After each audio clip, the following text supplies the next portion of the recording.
Hello C and students.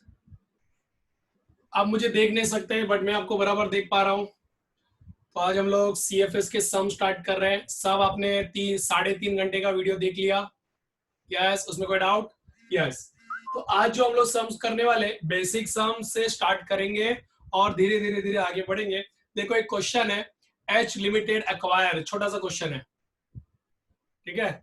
H Limited acquires 70% of the equity share of S Limited on 1/1/2017। तो सोचने वाली बात तो ये है कि H Limited ने 70% होल्डिंग रखा है H Limited पे। H Limited ने S Limited में 70% होल्डिंग रखा है। तो मैं इसको ऐसा भी प्रेजेंट कर सकता हूँ, बोलो सही है तो गलत है तो आप बोलो जो बोलना है। पहले ब्लैक मार्कर तो ले लो। तो मैं ऐसा नहीं कर सकता। एच लिमिटेड का होल्डिंग दो जन के पास है, एक एच लिमिटेड और एक एम आई। कितना परसेंट होल्डिंग है? एच लिमिटेड के पास 70% और एस एम आई के पास 30%। On that date paid up capital of S limited was, मतलब अब मैं पूरा बता सकता हूं, मैं तो सिर्फ क्वेश्चन पढ़ के आपको एक्सप्लेन कर रहा था। अब देखो क्या बोला उसने, एच लिमिटेड एस लिमिटेड में 70% होल्डिंग रखता है and 1/1/2017 on that date paid up capital of S Limited was 10,000 equity share of rupees 10 each। तो मैं बोलूं सबसे पहले मुझे क्या कैलकुलेट करना पड़ेगा?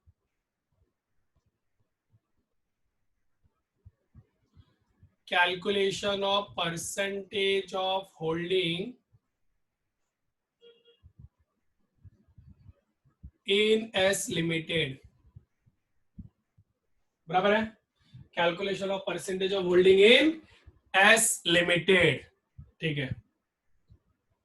अब मुझे बताओ एस लिमिटेड का टोटल इक्विटी शेयर कितना है? 10,000।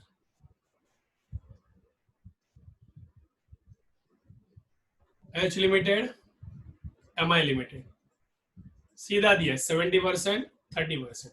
चाहो तो 7,000 एंड 3,000 भी आप कर सकते हो, इसमें कोई तकलीफ नहीं आएगा। एक्यूमुलेटेड रिजर्व, अब उसी एस लिमिटेड के पास एक्यूमुलेटेड रिजर्व था 1 लाख रुपए का। H limited paid 1,60,000 to acquire 70% interest in S limited. तो 1,60,000 मतलब है ना, मतलब मैं आपको एक्सप्लेन करता हूं इसका मतलब क्या है। यहाँ पे बैलेंस शीट बनता है एच लिमिटेड और एस लिमिटेड। एच लिमिटेड के इसमें इन्वेस्टमेंट इन एस लिमिटेड लिखा होता है, वो 1,60,000 है। उसका मतलब है investment in S limited 1,60,000। Is that clear? S assets of S limited were revalued, अभी ध्यान से सुनना, assets of S Limited were revalued on 1/1/2017 and revaluation loss of 20,000 was asserted। S Limited का assets का revaluation किया, तो revaluation किया तो सीधा लॉस आया, तो 20,000 लॉस के बारे में सोचना है। तो अपने को कैलकुलेट करना है, the book value of shares of S limited is calculated as shown below. मैं बोलूं सिंपल में कॉस्ट ऑफ कंट्रोल अकाउंट बनाने का क्या बोला उसने, book value of shares of S limited is calculated below. तो सिंपल तो है, देखो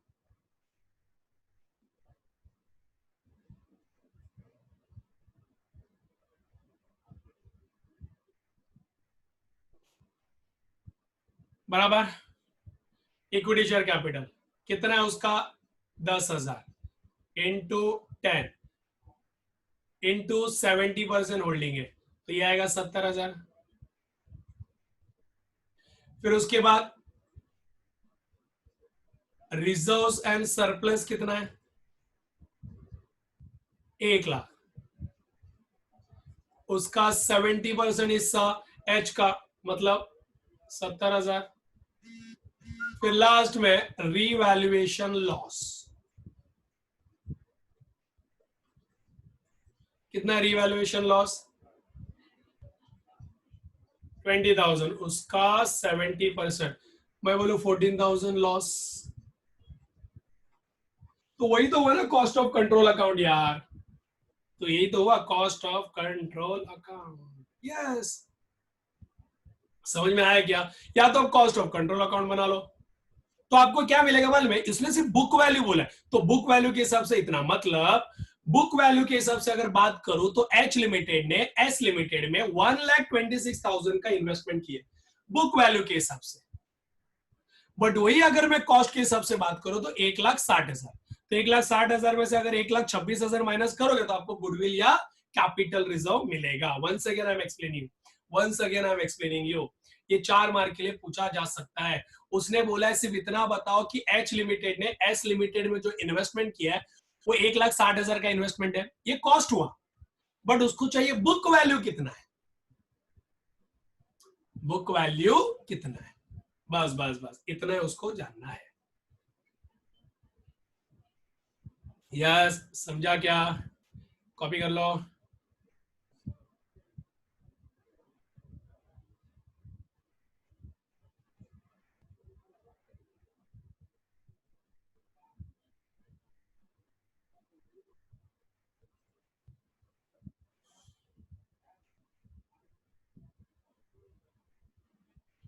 ठीक है, अब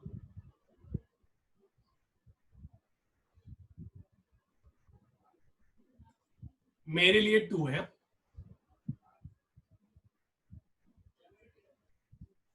मेरे लिए 2 है। अब देखो, XYZ Limited purchase 80% of the shares of ABC Limited.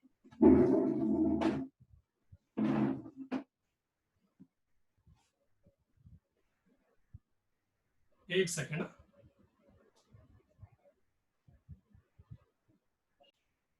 चलो स्टार्ट करें। ओके, ध्यान दो, XYZ लिमिटेड, ठीक है। क्वेश्चन पढ़ो, मिला आपको क्वेश्चन? ओके, क्वेश्चन पढ़ो।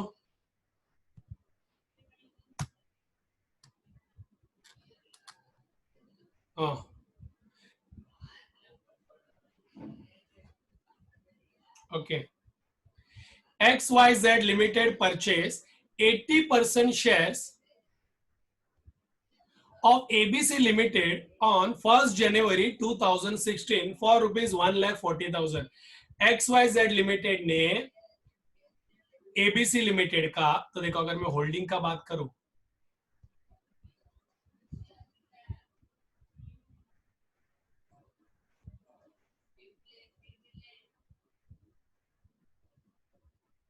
हाँ,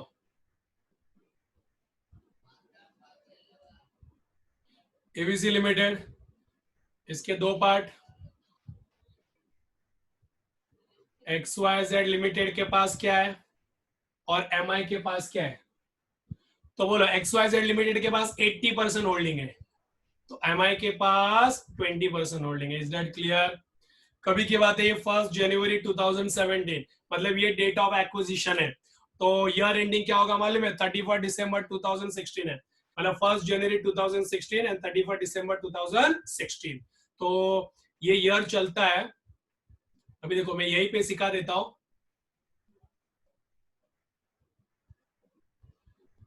calculation of pre and post period.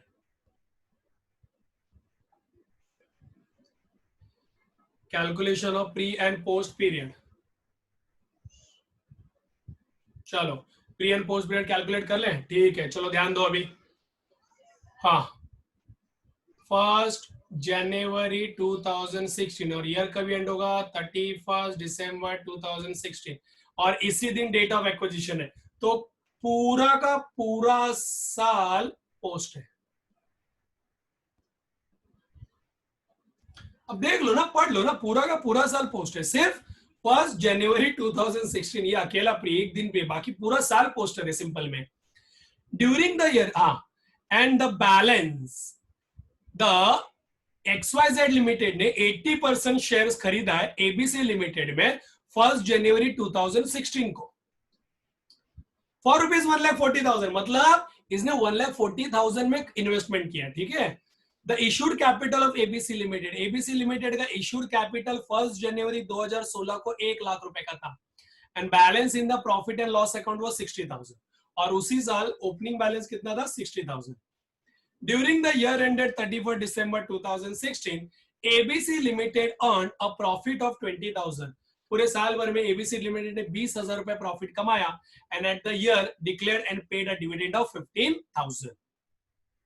Show by an entry how the dividend should be recorded in the books of XYZ Limited. Okay, सिर्फ इतना ही बताने का है कि डिविडेंड कितना आएगा एंट्री में. दूसरा, what is the amount of minority interest? अच्छा, मतलब वो स्टेटमेंट ऑफ MI बनाने बोल रहा है.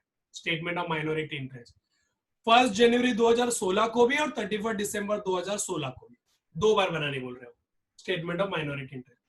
And also please check whether there should be और कैपिटल रिजर्व और गुडविल भी कैलकुलेट करने बोल रहा है. मतलब कॉस्ट ऑफ कंट्रोल बनाने बोल रहा है.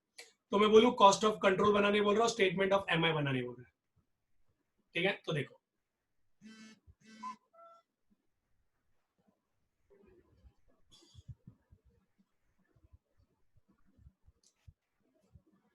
ये कॉस्ट ऑफ कंट्रोल हो गया. नंबर 4,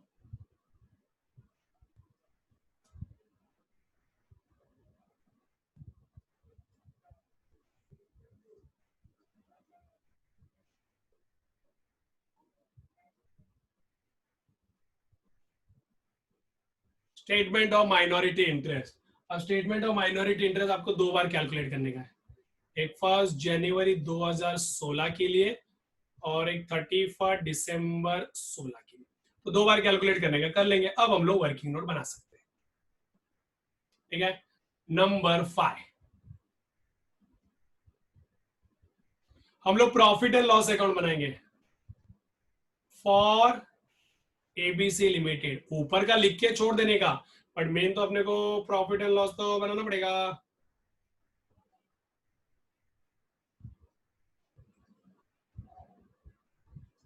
ठीक है, ये समझ में आया. ओके, चलो अब ऊपर से आते हैं. बोलो इसने इन्वेस्टमेंट कितने का किया टोटल?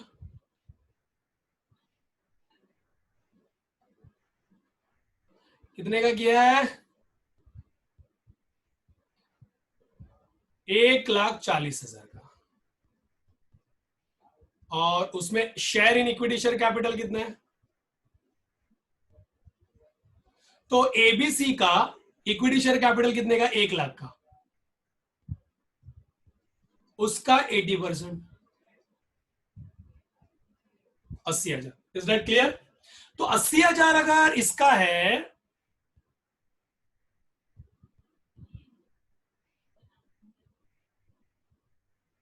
शेयर इन, 80,000 उसका है तो 20,000 इसका है. तो 1 जनवरी को भी यही था, 31 दिसंबर को भी है. अगर हम लोग 1 जनवरी के लिए कैलकुलेट करेंगे तो 20,000, 31 जनवरी के लिए भी, 31 दिसंबर को भी कैलकुलेट करेंगे तो 20,000. ठीक है, इसमें कोई डाउट? ओके, अब नीचे आओ. अब बोलो इसका रिजर्व एंड सरप्लस कितना है? The balance in the profit and loss account was 60,000, मतलब ओपनिंग बैलेंस. अब सिर्फ एस लिमिटेड पे ध्यान दो, सिर्फ सॉरी एस लिमिटेड यानी ABC लिमिटेड पे ध्यान दो, सब्सिडरी पे ध्यान दो. हाँ, during the year ended 31 December ABC limited earned a profit of 20,000. तो करेंट ईयर का प्रॉफिट कितना? 20,000. And at the year end declare dividend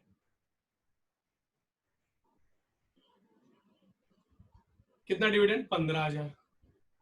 yes, समझाइए. ओके,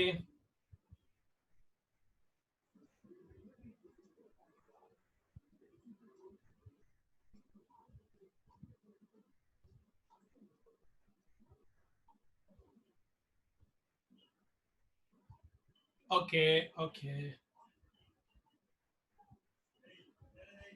हो गया. अब एनालिसिस करेंगे. एनालिसिस तो करना पड़ेगा, pre and post.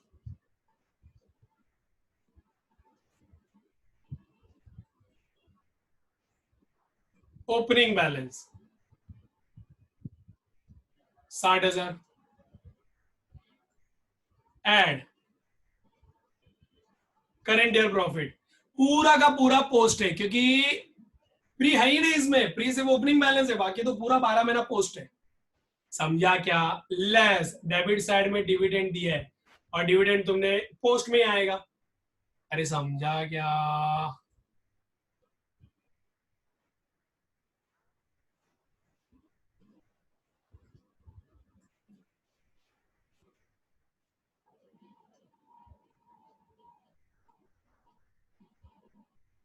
H limited 80%, M I 20%। H limited मतलब XYZ कंपनी करना।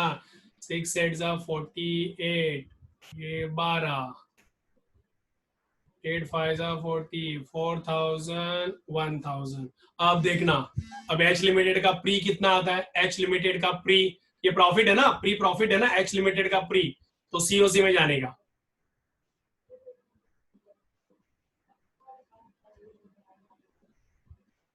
बाय प्री प्रॉफिट या कैपिटल प्रॉफिट 48,000। अब एम आई लिमिटेड का प्री 12,000,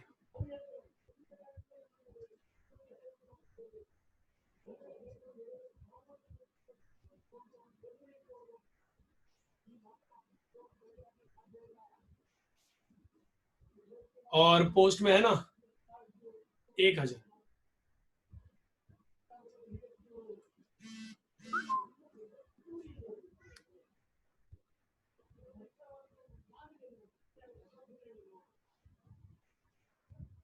बराबर।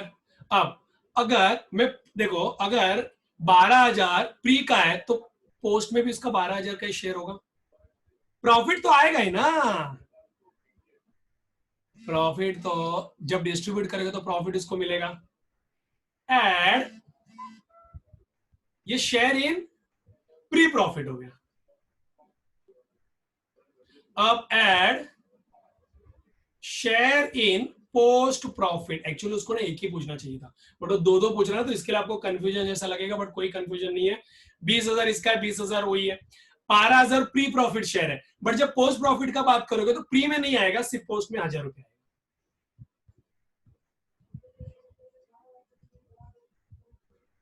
तो ये 32,000 आएगा सिर्फ प्री में, मतलब प्री का अगर कैलकुलेट करो तो उसमें पोस्ट का शेयर नहीं आएगा, और जब टोटल कैलकुलेट करें तो उसमें प्री एंड पोस्ट दोनों आएगा।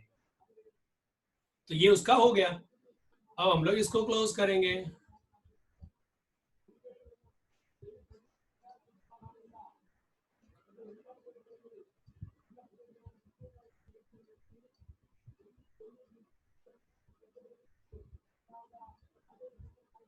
क्योंकि इधर आया बाय गुडविल।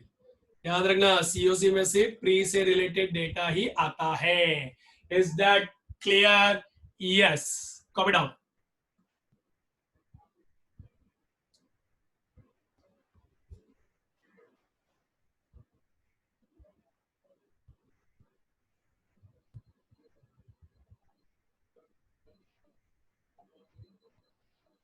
फटाफट कॉपी करी जा।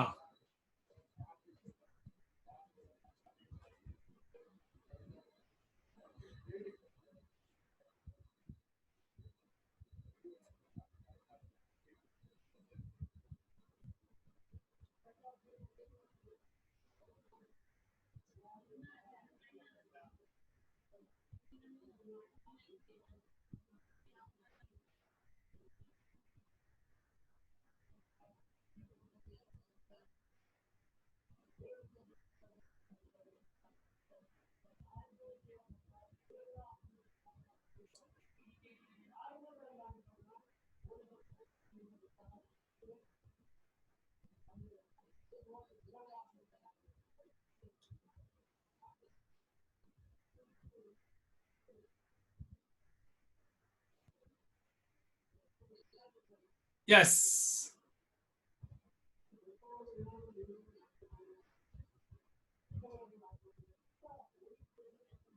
फिर बेसिक बेसिक सम्स है जो आपको करना पड़ेगा।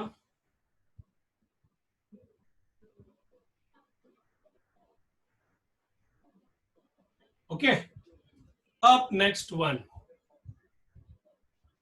ये कौन सा क्वेश्चन था रे?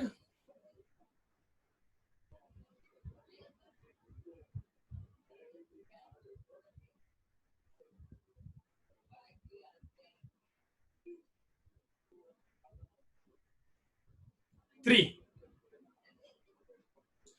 अब देखो थ्री में ऐसा क्वेश्चन रहेगा, देखो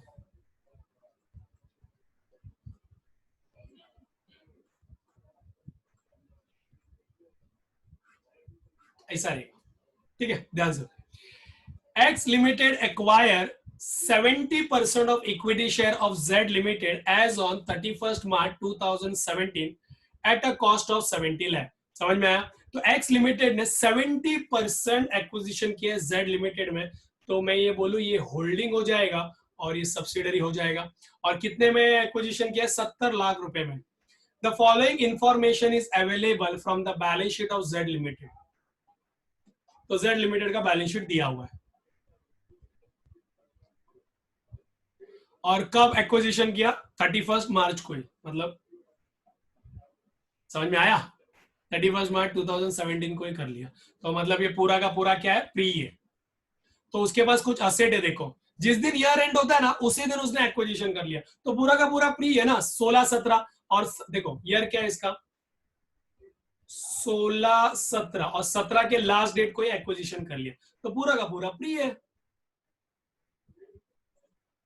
तो फिक्स असेट है 120 लैक्स, इन्वेस्टमेंट है 55 लाख, करंट असेट है 70, लोन्स एंड एडवांसेस है 15, और 15% डिवेंचर है 90 लैक्स, और करंट लायबिलिटी है 50 लाख।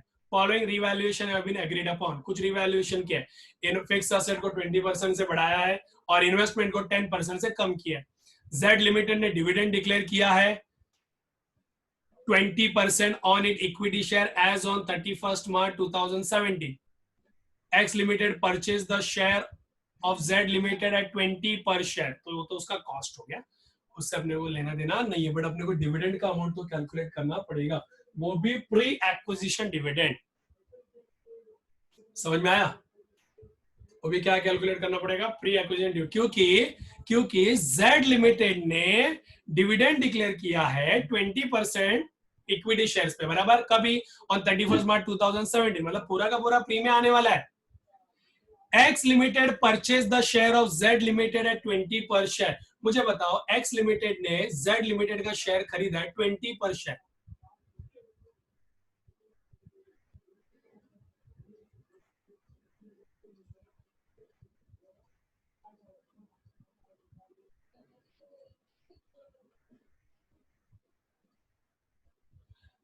मुझे बताओ Z Limited का इक्विटी शेयर कैपिटल दिया है क्या? नहीं दिया, नहीं दिया Z Limited का equity share capital.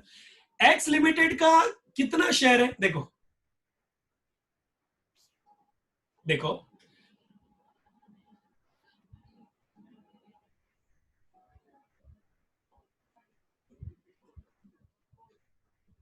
Share held by X Limited, cost कितना है? 70 lakh,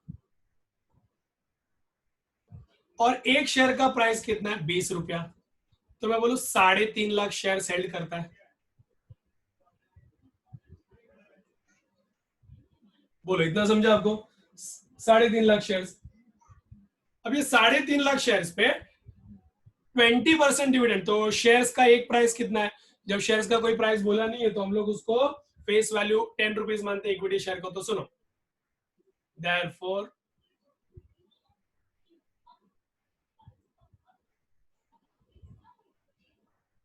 pre-acquisition dividend is equal to into 10 face value into 20%। देखो कितना आता है? What is my calci? Yes,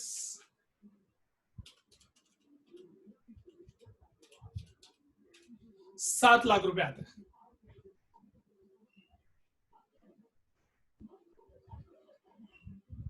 कितना रुपया आता है? 7 लाख रुपया आता है। कितना आता है? 7 लाख रुपया इतना आता है। ठीक है, 7 लाख रुपया तो फिलहाल आ रहा है, ये प्री एक्विजिशन डिविडेंड है। ठीक है, अब हमको कैलकुलेट करना है, calculate the amount of goodwill और capital reserve on acquisition of shares of Z limited. मतलब आपको सीओसी अकाउंट बनाना, और सबके सब है ना प्री है, सबके सब प्री है। सबके सब फ्री है। तो ये जो भी शेयर होगा ना फिक्स असेट में, इन्वेस्टमेंट में, करंट असेट में, लोन्स एंड एडवांसेस में, सब कुछ सब फ्री में, मतलब सीओसी में आएगा। बट मैं आपको एक सिंपल तरीका बोलता हूं, अब वो करो।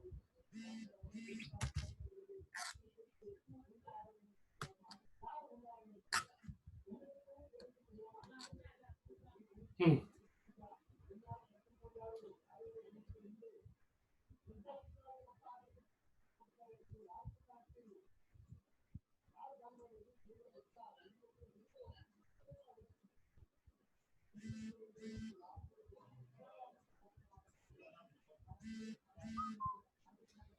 ठीक है,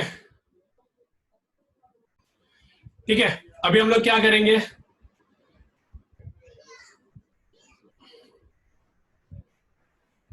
असेट, एक साइड में असेट लेंगे।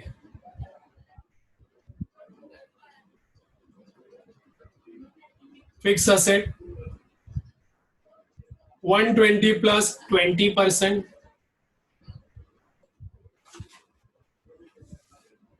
तो ये आएगा 144।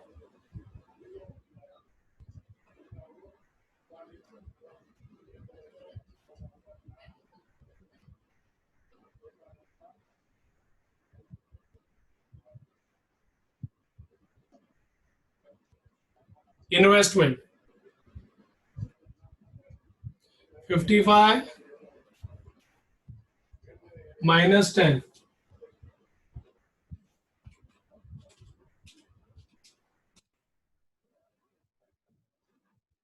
49.5।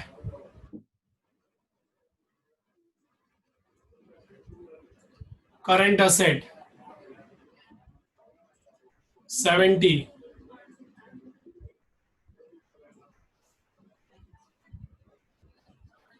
loans and advances 15,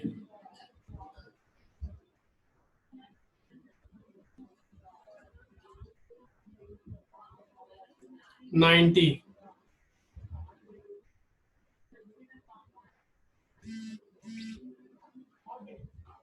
current liability 50, 144,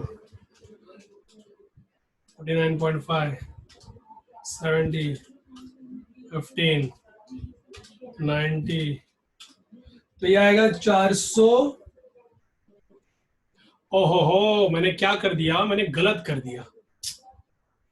क्या रे, ये लाइबिलिटी में आएगा ना।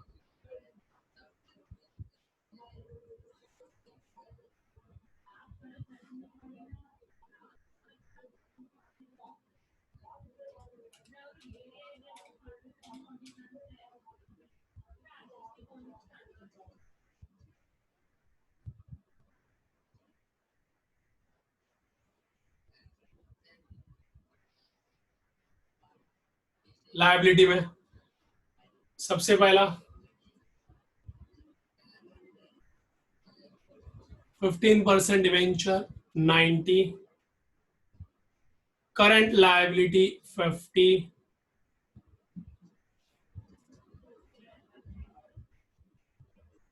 so this you will get a net assets of Z Limited.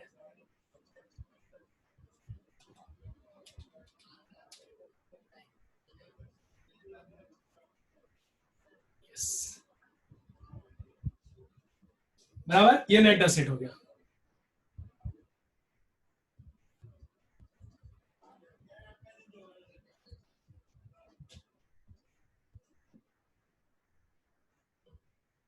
उसके बाद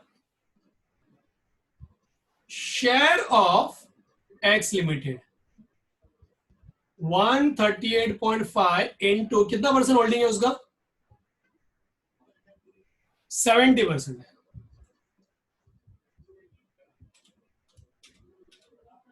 96.95 बराबर। और इसका कॉस्ट ऑफ एक्विजिशन कितने में इसने एक्वायर किया,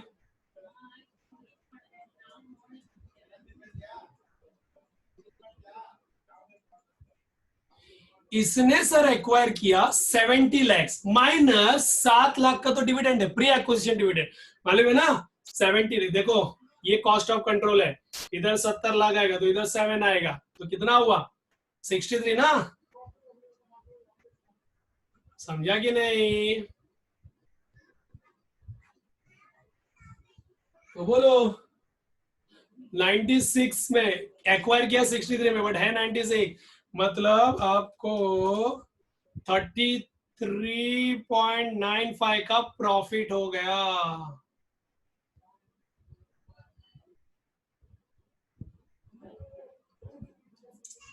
बस इस तरह आपका ये आएगा।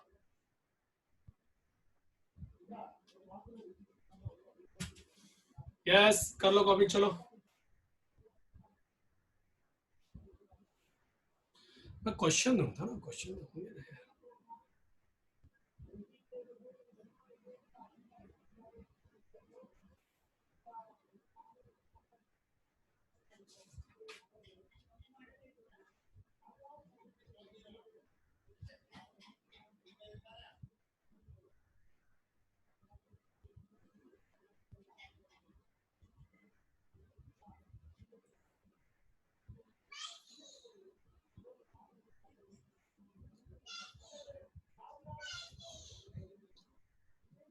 ओके। अब चलो क्वेश्चन नंबर 4।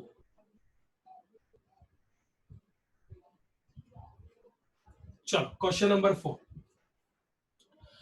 थोड़ा क्वेश्चन नंबर 4 है ना इंपॉर्टेंट है, और ये आपके अकाउंटिंग स्टैंडर्ड 21 से रिलेटेड है, और ये क्वेश्चन पूछ सकता है फाइनल में, तो ये क्वेश्चन पूछा हुआ है, सीए फाइनल लेवल पे ये क्वेश्चन पूछा जाता है, और ये क्वेश्चन आपको सीए इंटर पे भी मैंने लिया हुआ है। ठीक है, तो स्टार्ट करते हैं। A limited acquire 70% of the equity share of B limited. तो ए लिमिटेड ने बी लिमिटेड में 70% इक्विटी शेयर एक्वायर किया है, जिसका कॉस्ट है 10 लाख। वह बी लिमिटेड के पास इक्विटी शेयर कैपिटल था 10 लाख रुपए का, और रिजर्व एंड सरप्लस था 80,000 का। मतलब मैं ऐसा बोलूं, ए लिमिटेड ने बी लिमिटेड में 70% एक्विजिशन किया है, कितने में किया 10 लाख रुपए में, और बी लिमिटेड के पास शेयर कैपिटल था और रिजर्व एंड सरप्लस था। शेयर कैपिटल 10 लाख रुपए का था और रिजर्व एंड सरप्लस 80,000 का था। इन 4 कॉन्जिक्यूटिव ईयर्स, पिछले आने वाले 4 सालों में बी लिमिटेड फेयर बैडली। इन 4 कॉन्जिक्यूटिव, पिछले 4 साल में बी लिमिटेड को तगड़ा लॉस हुआ है, 2.5 लाख, 4 लाख, 5 लाख और 1,20,000 तगड़ा लॉस हुआ है। देयर आफ्टर 2014 के बाद बी लिमिटेड को प्रॉफिट हुआ है 50,000 का। In the next 2 year 15, 16 and 16, 17 B Limited recorded annual profit of 1 lakh and 1,50,000। मतलब पहले 4 साल प्रॉफिट हुआ, फिर पहले 4 साल लॉस हुआ, फिर उसके बाद 3 साल प्रॉफिट हुआ, 50,000, 1 लाख और 1.5 lakh. Show minority interest and cost of control at the end of the each year for the purpose of consolidation. तो तुमको पहले सीओसी अकाउंट कैलकुलेट करना है। अच्छा, मैं थोड़ा इसको एक डायग्रामेटिक फॉर्म में अगर लिखो, स्टेटमेंट फॉर्म में, तो देखो मैं ऐसा बनाऊंगा। नंबर 1, पहले मैं जानना चाहता हूं कि इसमें मेजोरिटी और माइनॉरिटी का होल्डिंग कितना होगा।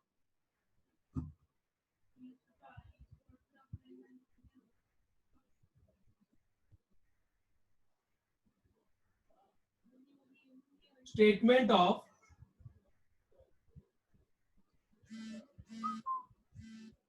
allocation into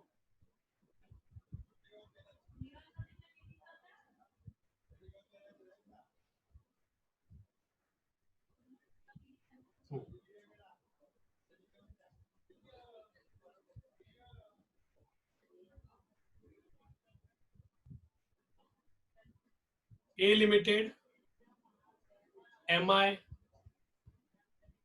total.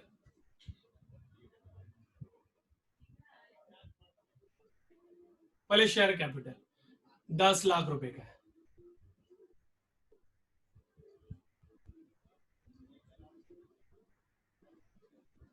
Reserves and surplus 80,000।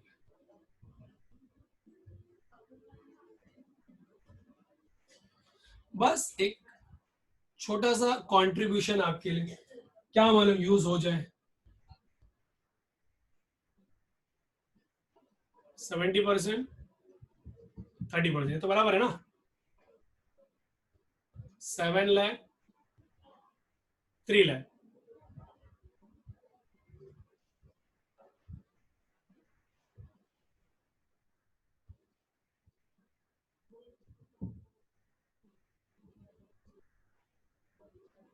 बराबर। अब आपको क्या कैलकुलेट करने का है? कॉस्ट ऑफ कंट्रोल बनाने का है।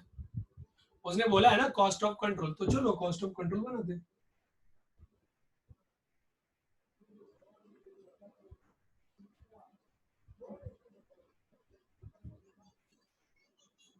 हम्म,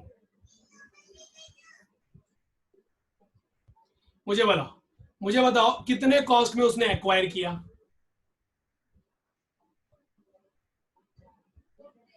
कुछ तो उसने कॉस्ट इंकर किया रहेगा ना। 10 लाख रुपए में एक्वायर किया, बल्कि उसका शेयर अभी कितना है? बाय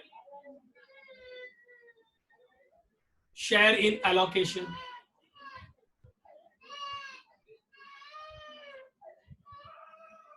756।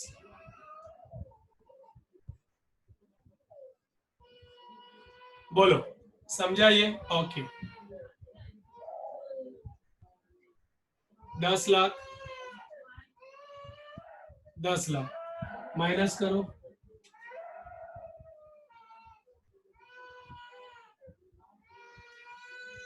यहां पे आया तो क्या आएगा ये? Goodwill account. Is that clear? Yes, yes. उसके बाद अभी तो एकदम इजी हो गया। अभी तीसरा क्या कैलकुलेट करने का अपने को? उसने बोला है show the minority interest. Okay, तो अपने को स्टेटमेंट ऑफ माइनॉरिटी इंटरेस्ट बताने का, क्योंकि लॉस वगैरह बहुत कुछ है ना इसके लिए।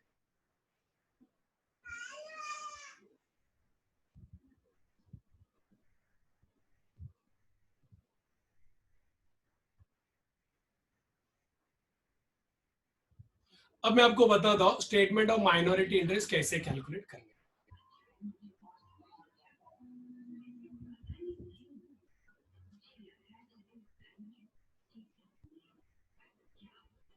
ठीक है, चलो ध्यान देते हैं स्टेटमेंट ऑफ माइनॉरिटी इंटरेस्ट कैसे कैलकुलेट करना चाहिए। अब मेरे को बताओ,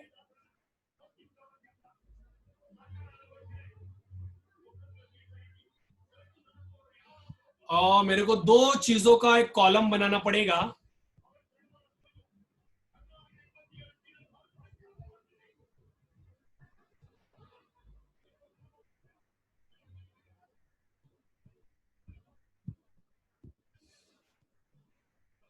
हे भगवान,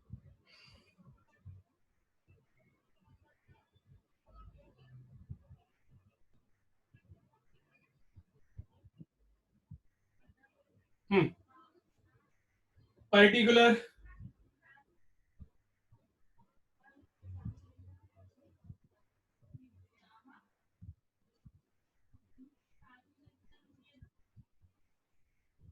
30%,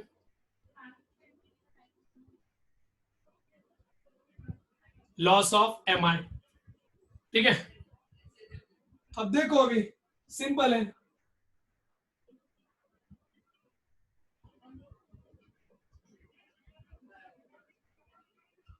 M I share in B limited 3,24,000, जो हम लोग ने ऑलरेडी ऊपर कैलकुलेट किया हुआ है। देख लो एक बार। अकाउंटिंग स्टैंडर्ड 21 क्या बोलता हूं मैं आपको बताऊंगा, बट मैं पहले आपको सम्स के हिसाब से पढ़ाता हूं, ठीक है ना। फिर अकाउंटिंग स्टैंडर्ड 10, अकाउंटिंग स्टैंडर्ड 21 अपने आप अप्लाई हो जाएगा। Is that clear? ये इसका इतना हिस्सा है, किसका? एम आई का 3,24,000 का हिस्सा है।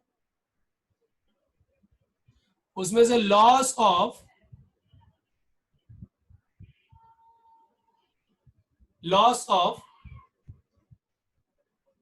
फर्स्ट ईयर कितना? 2,50,000 इंटू 30%,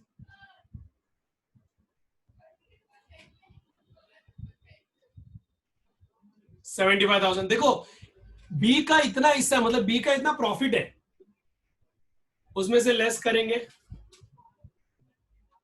3,24,000 माइनस 75, अभी भी कितना प्रॉफिट बचेगा? 2,49,000। Is that clear? करो ना, चलेगा ना। ईयर भी आप लिख दो रहे, उसमें कोई तकलीफ नहीं है। लॉस ऑफ सेकेंड ईयर कितने का लॉस है? 4 लाख।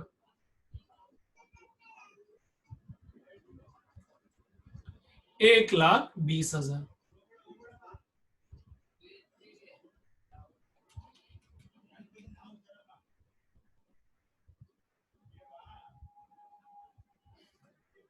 $1,29,000। फिर लॉस ऑफ थर्ड ईयर कितना है? 5 लाख है।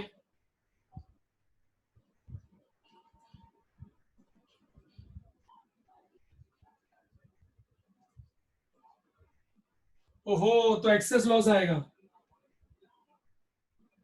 एक्सेस लॉस आएगा। अब ये एक्सेस लॉस आ रहा है, तो एक्सेस लॉस यहाँ पे लिखने का 21,000, ये एक्सेस लॉस का कॉलम है।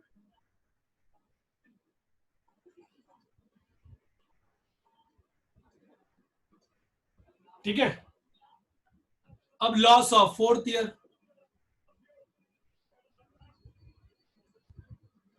कितना है? लॉस ऑफ फोर्थ ईयर में 1,20,000।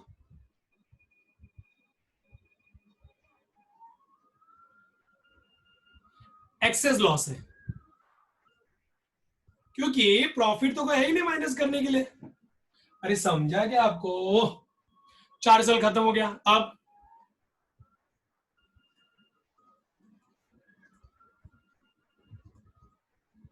प्रॉफिट ऑफ फिफ्थ ईयर कितना है? 50,000 इंटू 30%, 15,000 प्रॉफिट आया। अब उस 15,000 प्रॉफिट में से 15,000 प्रॉफिट में से पहले आप लॉस को निकालोगे, वो भी पहले वाले लॉस को। तो मेरे पास 21,000 का लॉस है, बट यहाँ पे प्रॉफिट तो 15,000 है, तो पहले मैं इसको निकालूंगा 15,000 से। समझा क्या? और इधर लिखने का एप्लीकेशन ऑफ अकाउंटिंग स्टैंडर्ड 21। अब ये लॉस निकल गया, और यहां से भी 15,000 का लॉस निकल जाएगा। तो अभी लॉस कितने का बचेगा? 21 प्लस 36, उसमें से 15,000 का लॉस निकला, तो दिस विल बी 42,000 का लॉस।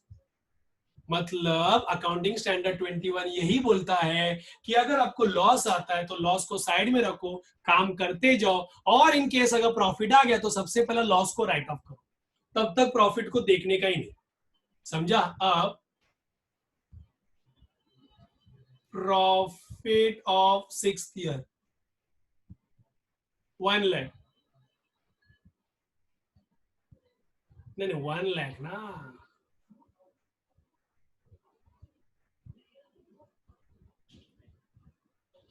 इंटू 30,000। अब क्या करो? पहले लॉस को राइट ऑफ करो।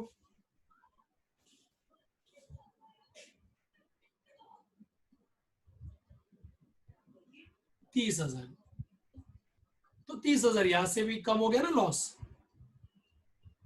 डैश। और अभी लॉस कितना बचा? 12,000। मतलब पूरा लॉस निकलना चाहिए।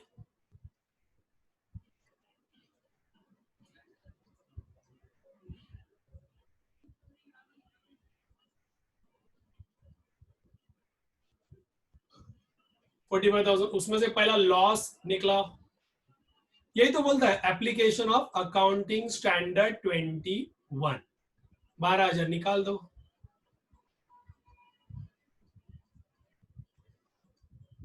ये भी जीरो हो गया, और इधर तो भी प्रॉफिट बचेगा। बस हो गया, बैलेंस प्रॉफिट बचा 33,000। यस, तो सर अकाउंटिंग स्टैंडर्ड 21 क्या बोलता है? राइटिंग में लिखना पड़ेगा, मैं लिख के देता हूँ ना, पहले ये तो कॉपी कर लो।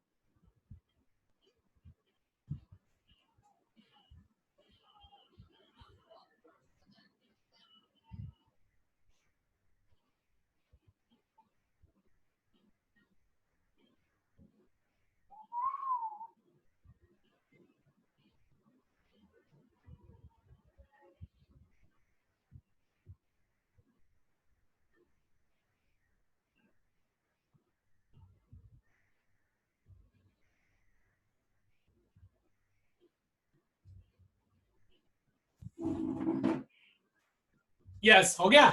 अब लिखने का है अपने को,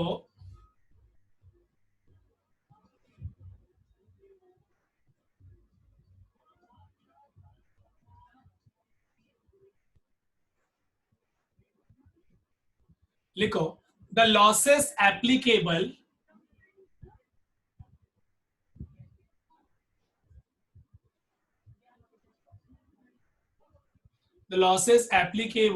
to minority interest in a consolidated subsidiary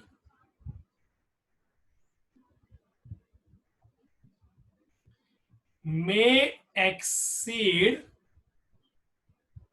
the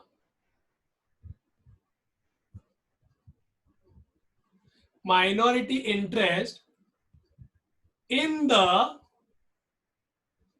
equity of the subsidiary। मतलब आंसर माइनस में आ सकता है।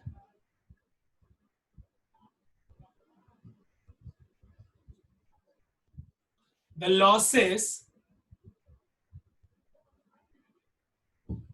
applicable to minority interest are adjusted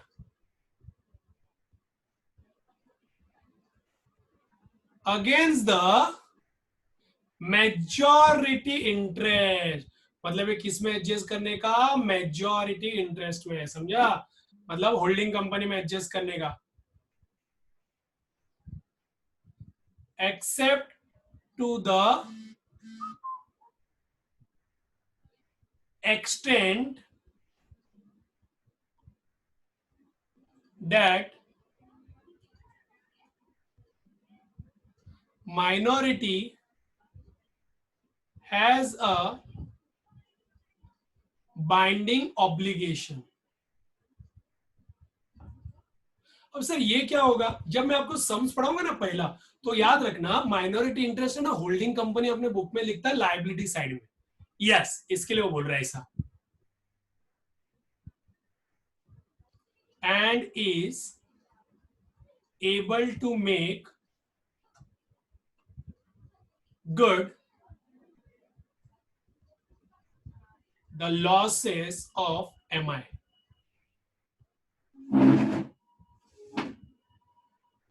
If subsidiary company report profit, all such profits are allocated to majority interest। मतलब until MI share of losses previously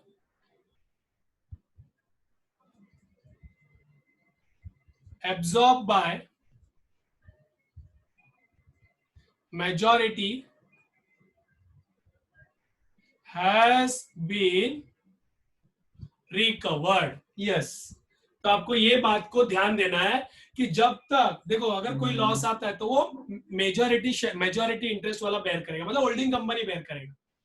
और अगर कोई profit आता है तो उसमें से पहले लॉस को राइट ऑफ करना पड़ेगा, उसके बाद भी कुछ बचा तो फिर ठीक है। समझा बात को? तो ये आपको नोट लिखना पड़ेगा. This is nothing but on application of accounting standard 21.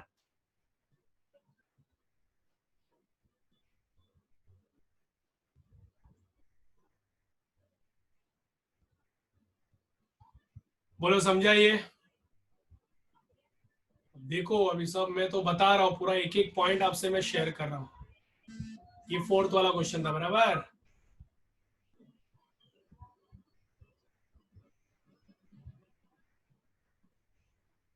Fifth वाला, अब ध्यान दो फिफ्थ वाले के लिए. H Limited acquired 3,000 shares in S Limited at a cost of 4,80,000 on 31st July 2016.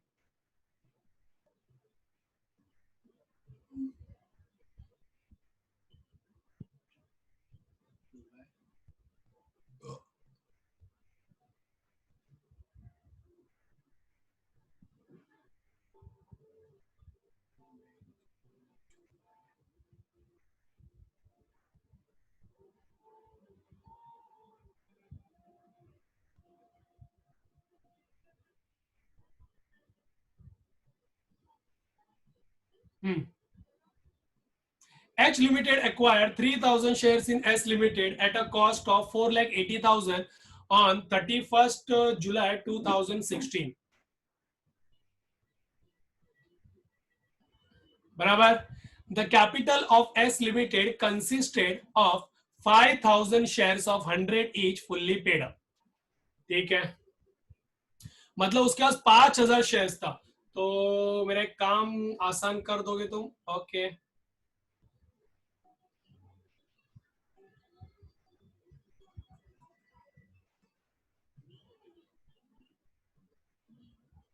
Holding in S limited.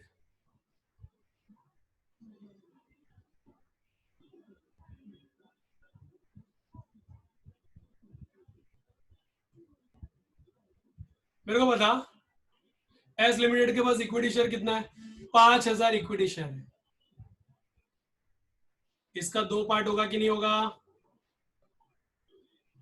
एक एच लिमिटेड के पास जाएगा और एक एम आई लिमिटेड के पास जाएगा. बोलो, एच लिमिटेड के पास कितना शेयर्स है? 3,000 शेयर्स है. बोलो, तो कितना आना चाहिए? 60% होल्डिंग होगा. तो बैलेंस 40% एम आई होगा. Is that clear? Balance 40% M I होगा. अब H Limited acquired 3,000 shares in S Limited at a cost of 4,80,000. मतलब उसने एक्वायर किया 4,80,000 में. The capital of S Limited consisted of 5,000 shares of rupees 100 each fully paid up. Profit and loss account of this company, मतलब S limited का profit and loss account का opening balance है 1,25,000 and profit for the year was 3 lakh. Okay. At the end of the year it declare dividend of 40% dividend दिया. किसने? S limited ने. Record the entry in the books of H limited in the respect of dividend. Yes, पहले के समय मैंने dividend का entry पास नहीं किया, एकदम सिंपल था, बट मैं पास करना भूल गया. तो अभी मैं पास करके दिखाऊंगा.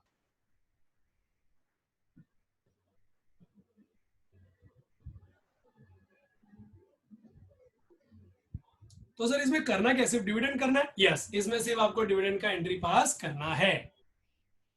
तो डिविडेंड कितना दे रहा है? 40% दे रहा है. तो 40% मतलब कितना आएगा रे?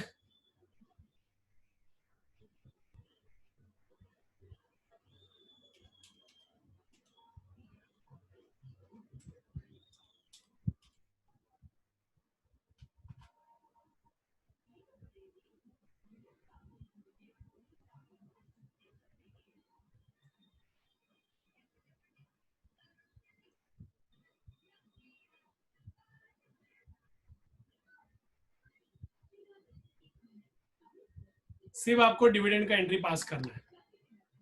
ठीक है, तो record the entry in the books of H limited. आपको सिर्फ एच लिमिटेड की बुक में एंट्री पास करना है. ठीक है, एच लिमिटेड के बुक में एंट्री पास करना है इन रिस्पेक्ट ऑफ डिविडेंड. मतलब जो डिविडेंड मिलेगा उसके लिए एंट्री क्या पास करना है. तो मुझे बताओ डिविडेंड कितना मिलेगा. पहले ये बताओ टोटल डिविडेंड.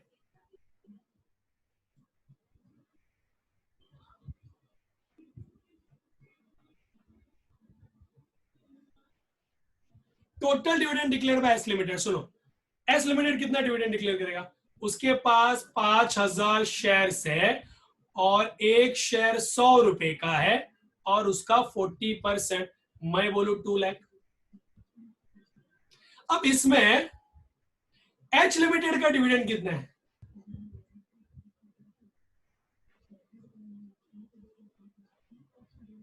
एच लिमिटेड का डिविडेंड कितना है, सिंपल है, कैसे, 2 लाख रुपए तो टोटल डिविडेंड है, उसमें 60% हिस्सा, मतलब 1,20,000।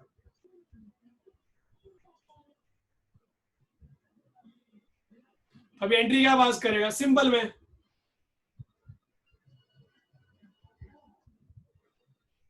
बैंक अकाउंट डेबिट टू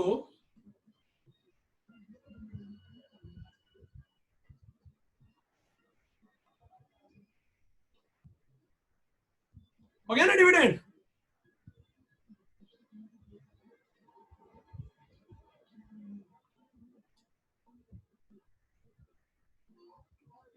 समझा क्या, बस इतना सही आएगा, खत्म।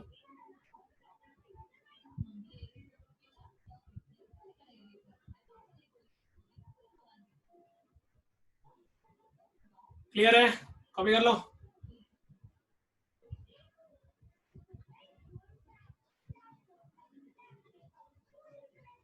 सिक्स्थ वन,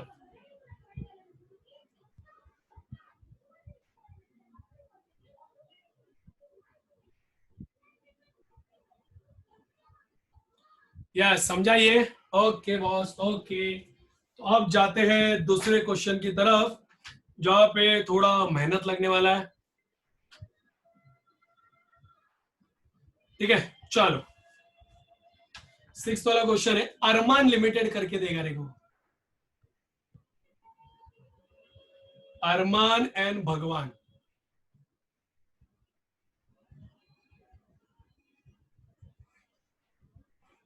इनका है,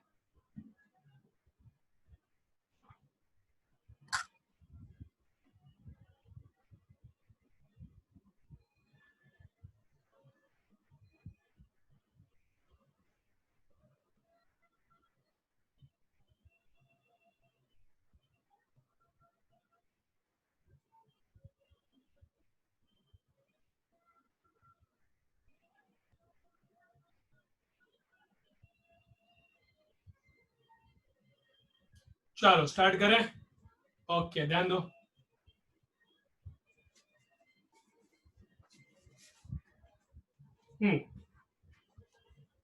क्या बोला उसने, अरमान लिमिटेड एक्वायर्ड 80% इंटरेस्ट इन भगवान लिमिटेड ऑन 1/10/2016। अच्छा 1/10/2016 की बात है। अरमान ने, अरमान ने मतलब मैं अगर प्री एंड पोस्ट का अगर कैलकुलेट करूं ना,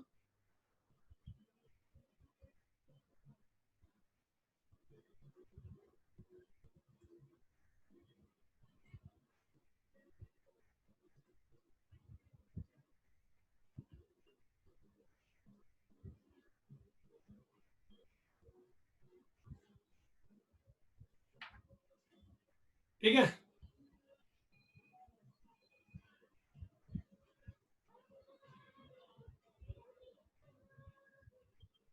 भगवान लिमिटेड दो पार्ट, पहला किसके पास, अरमान और एम आई। अरमान के पास कितना है 80% और एम आई के पास 20%। अच्छा इसने कब एक्वायर किया जरा देख लो एक बार,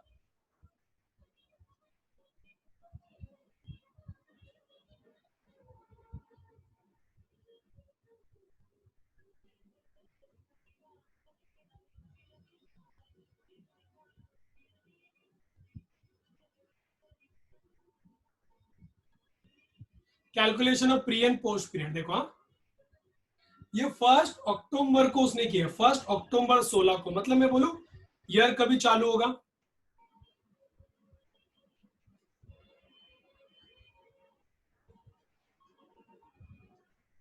16 को चालू होगा, 31 मार्च 17 को खत्म होगा और इसने 1 अक्टूबर 16 को एक्विजिशन किया है। Pre, post. प्री कितना आएगा?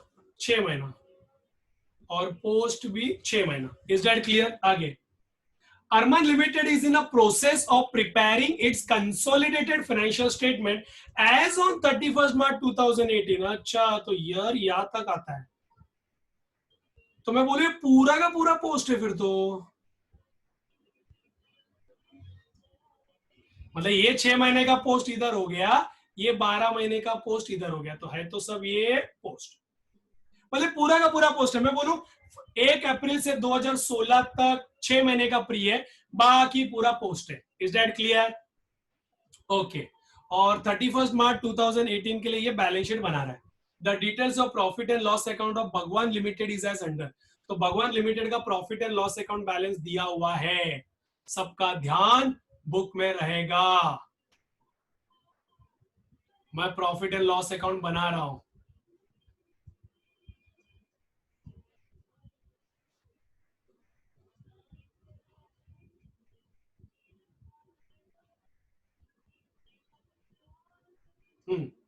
मैं प्रॉफिट एंड लॉस अकाउंट बना रहा हूं, ध्यान से सुनना, फिर बाद में बोलना मत कि सर ने ये नहीं बताया। हाँ,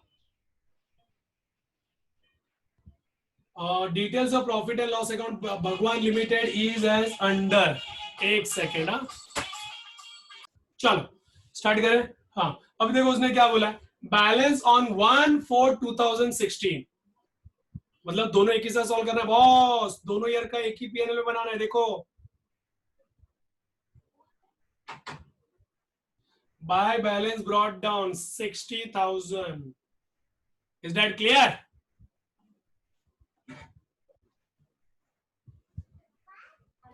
बाय बैलेंस ब्रॉट डाउन 60,000, उसके बाद प्रॉफिट फॉर 16-17।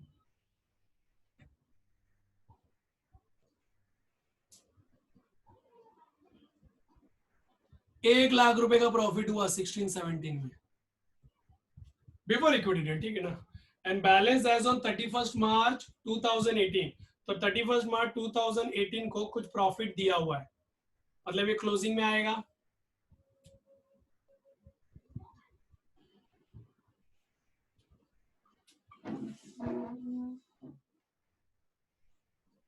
रहने दो ना बैलेंस बार, ठीक है।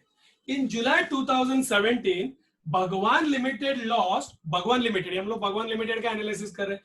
जुलाई 2017 में भगवान लिमिटेड का गुड्स आग लग के जल गया। कभी की बात है? जुलाई 2017 की बात है, मतलब 17-18 ईयर में, मतलब 17-18 ईयर में, मतलब ईयर 17-18 में, मतलब करंट ईयर में लॉस हो गया।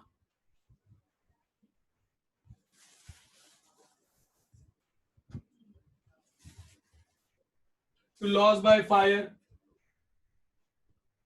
बराबर ना।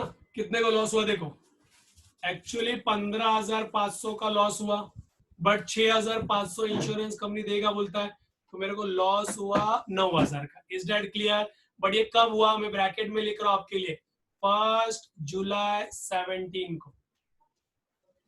मतलब ये पूरा पोस्ट है। अरे समझा क्या? ये पूरा का पूरा अमाउंट क्या है? पोस्ट में, क्योंकि प्री में तो सिर्फ इतना ही अमाउंट आएगा। प्री तो इधर से इधर तक, ये 1 अक्टूबर 16 से तो पूरा पोस्ट ही है, और हम लोग तो 2 साल के लिए एक ही साथ सॉल्व करें। उसके बाद इन नवंबर 2017, मतलब 17-18 में Armaan limited received 96,000 as dividend from Bhagwan limited. Armaan limited ने भगवान लिमिटेड से 96,000 का डिविडेंड मिला।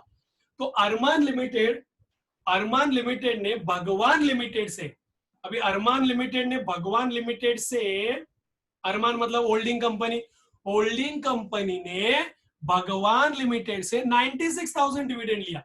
कभी की बात है ये? नवंबर 17 में। बट कौन से ईयर के लिए? कौन से ईयर के लिए? 31st March 2017 के लिए, मतलब 16-17 के लिए। 16-17 के लिए उसने डिविडेंड लिया 96,000। अरमान को 96,000 का डिविडेंड मिला, बट हम लोग पीएनएल किसके लिए बना रहे? भगवान के लिए। तो भगवान ने डिविडेंड कितना डिस्ट्रीब्यूट किया?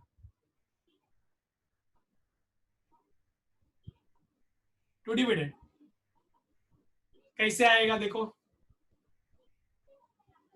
96,000 डिविडेंड जो है वो 80% के लिए, तो 100% के लिए कितना, 1,20,000। Is that clear? ये कभी की बात है 1 नवंबर 17, बट ये रिलेटेड कभी का है, ये कभी का रिलेटेड है, कोई बता सकता है? ये रिलेटेड अभी का नहीं है, ये रिलेटेड गए साल का है, मतलब 16-17 का है। ये तो 17-18 में हुआ, बट ये रिलेटेड है 16-17 का, बराबर। उसके बाद भगवान लिमिटेड है propose a dividend of 1,50,000 for the year ending 31 March 2018। 31 March 2018 के लिए भगवान लिमिटेड ने डिविडेंड प्रपोज किया। अभी डिविडेंड प्रपोज किया तो अकाउंटिंग स्टैंडर्ड 4 के हिसाब से नोट टू अकाउंट में नहीं लेते हम लोग, मतलब नोट टू अकाउंट में लेते, इफेक्ट में नहीं लेते, बट यहाँ पे हम लोग एज्यूम करेंगे कि हम लोग डिविडेंड ले रहे हैं।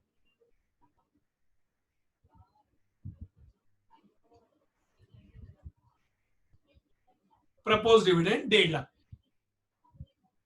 assume to be proposed and paid, हम लोग ऐसा लिखेंगे assume to be proposed and paid।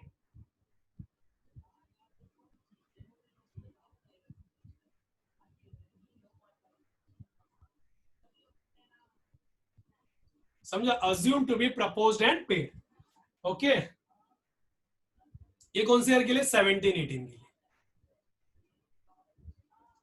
आगे ड्यूरिंग 17-18 मतलब करंट ईयर में भगवान limited and purchase shares of Maya limited. अभी क्या हो गया ना, अरमान ने भगवान में होल्डिंग रखा है, बट भगवान ने माया में होल्डिंग रखा है। 3,45,000 का शेयर्स खरीदा है और डिविडेंड के साथ 75,000 शेयर्स है। मतलब ये भगवान लिमिटेड के लिए, भगवान लिमिटेड के लिए ये प्री एक्विजिशन डिविडेंड होगा, तो हम लोग इसको कैंसिल करने के लिए यहां पे लिखते हैं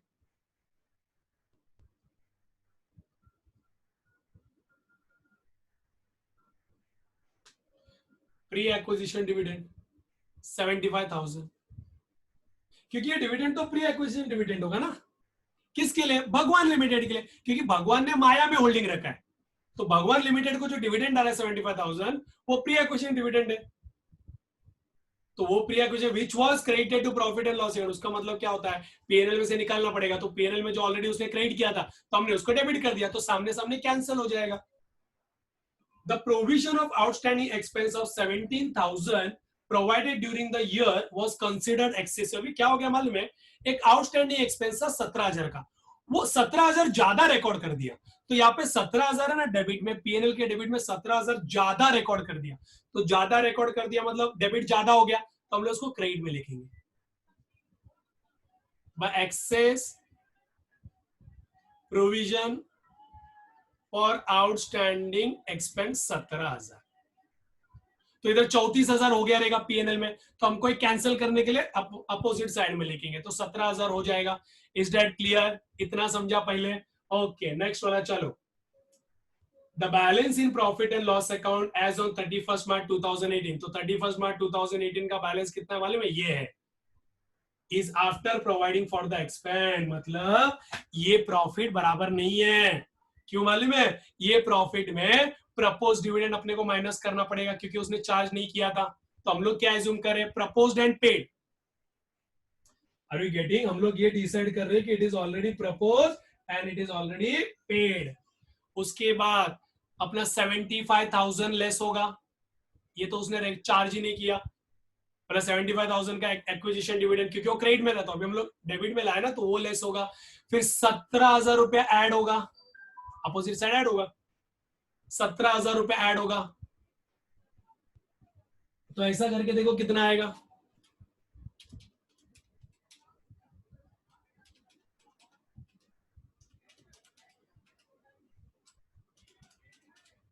तो 1,30,000 रुपया आएगा, ये करेक्ट प्रॉफिट है। यस, ये आपका करेक्ट वाला प्रॉफिट है। अब इसको क्लोज करना है।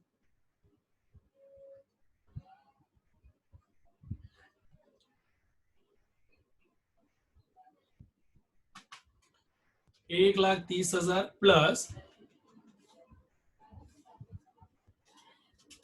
9,000 प्लस 1,20,000 प्लस 1,50,000 प्लस 75, तो ये आएगा 4,84,000।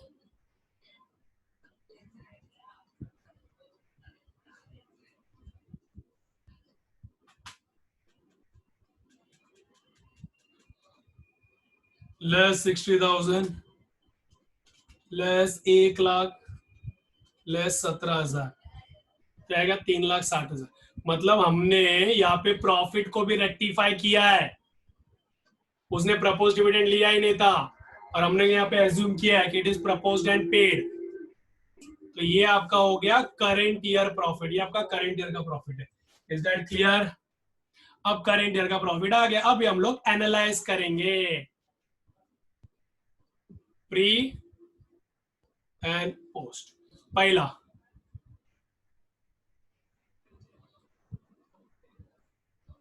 ओपनिंग बैलेंस 60,000 देख लो। उसके बाद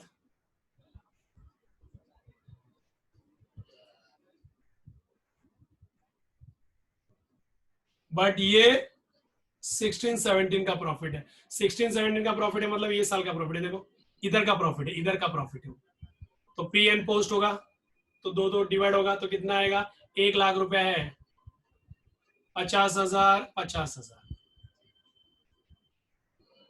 बराबर है। फिर उसके बाद आउटस्टैंडिंग एक्सपेंस,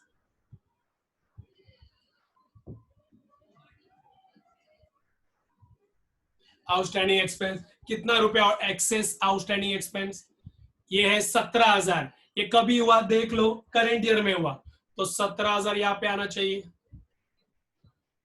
उसे बोला ना करेंट ईयर में हुआ है तो 17,000 यहाँ पे आना चाहिए ड्यूरिंग द ईयर। ठीक है, अब डेबिट साइड में करेंट ईयर का प्रॉफिट है ना, और करेंट ईयर का प्रॉफिट है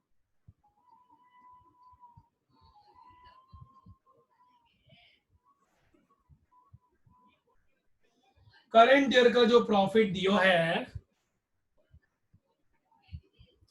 3,60,000, ये करंट ईयर का प्रॉफिट है। करंट ईयर का मतलब पूरा पोस्ट, क्योंकि प्री ये सिर्फ 6 महीने का, वो भी 2 साल पहले, ये तो पूरा पोस्ट ही है। अब loss, loss by fire less होगा,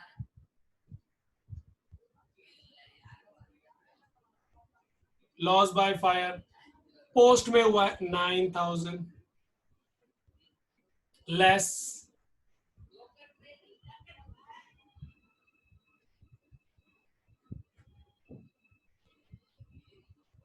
लेस प्री एक्विजिशन डिविडेंड कितना? 1,20,000। अब कैसा है ना, प्री एक्विजिशन डिविडेंड, गए प्री एक्विजिशन डिविडेंड मतलब गए साल का। अब गए साल प्रॉफिट ही हुआ था मेरे पास 1,00,000 रुपए का, देखो उसने बोला है गए साल प्रॉफिट हुआ था 1,00,000 का, तो आप उसमें से आप 1,00,000 का प्रॉफिट हुआ था और 1,20,000 हुआ है, तो आपको बराबर से मैनेज करना पड़ेगा।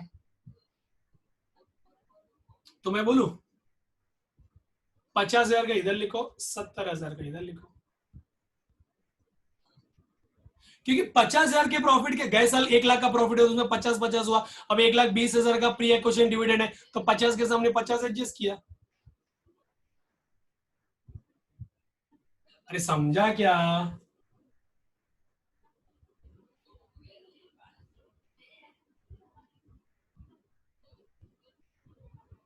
फिर उसके बाद प्रपोज डिविडेंड, ये तो गए यही साल का है,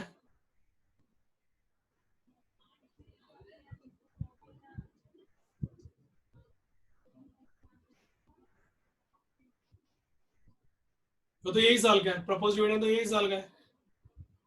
फिर प्री एक्विजिशन डिविडेंड,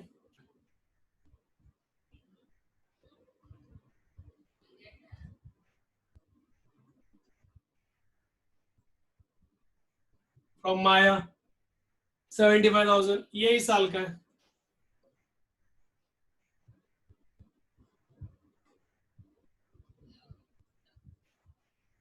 हो गया। अब बोलो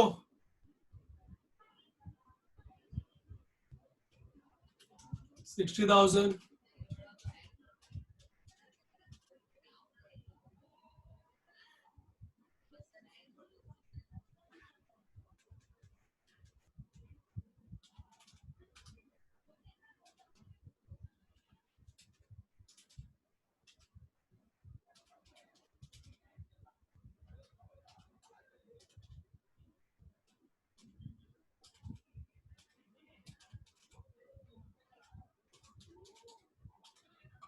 70,000। अब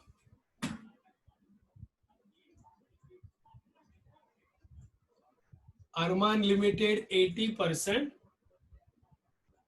और MI 20%।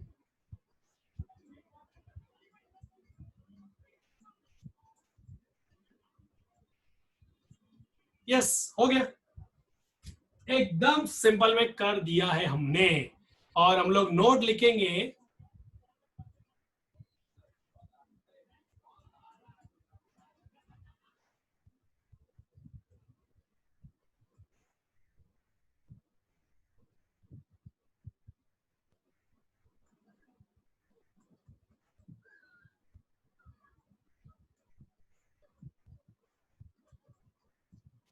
ठीक है। तो हमने एज्यूम कर लिया कि प्रपोज डिविडेंड पेड हुआ है।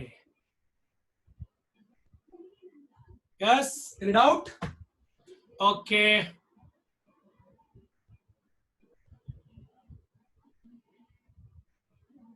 यहां से आपका चालू होता है। फटाफट फटाफट कर लो, चलो।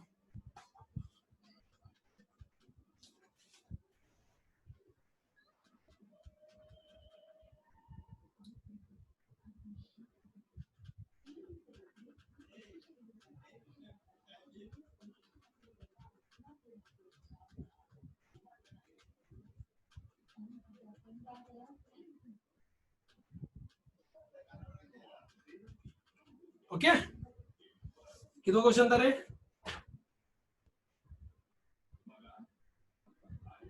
6th वाला था।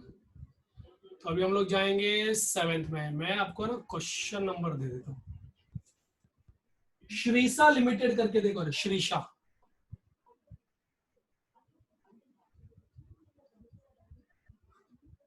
श्रीशा लिमिटेड। चलो नेक्स्ट वाला क्वेश्चन स्टार्ट करते हैं। एकदम धमाकेदार क्वेश्चन है और ये क्वेश्चन शायद ही आपको कहीं पे मिलेगा। यस, शायद ही आपको कहीं पे ये क्वेश्चन मिलेगा, दैट फॉर श्योर। शायद मतलब नहीं मिलेगा ऐसा question. Shrisha limited acquired 50,000 shares. Shrisha limited ने 50,000 शेयर्स एक्वायर किया है एट ₹48 पर शेयर, मतलब उसको 48 रुपीज पर शेयर में खरीदा है। कम डिविडेंड कॉन्स्टिट्यूटिंग, मतलब 48 पर शेयर कम डिविडेंड, मतलब उसमें डिविडेंड का भी अमाउंट इंक्लूड है। Constituting 62.50 holding in the latter, मतलब श्रीसा लिमिटेड ने अत्रिया लिमिटेड में 62.50 का होल्डिंग रखा है। ये आपको समझा?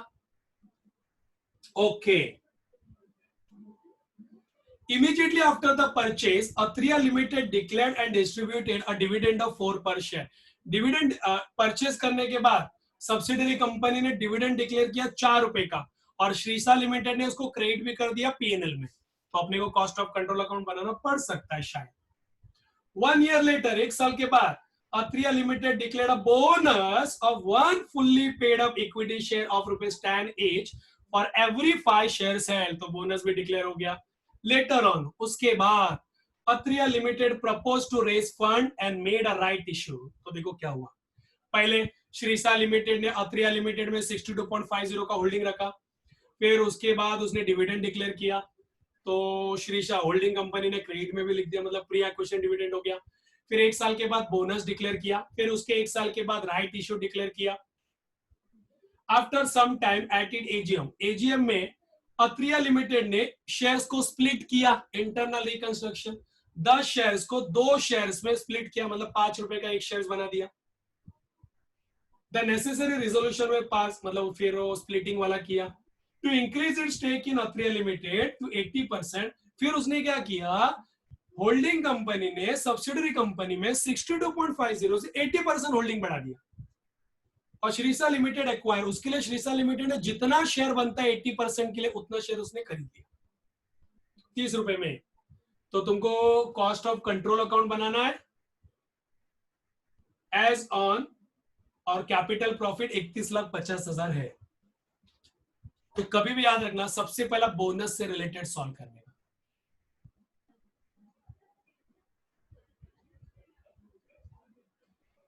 Calculation of percentage of holding, after bonus issue. ऐसा बोला क्या no accounting effect has been made? नहीं, तो तुम चुप बैठो ना।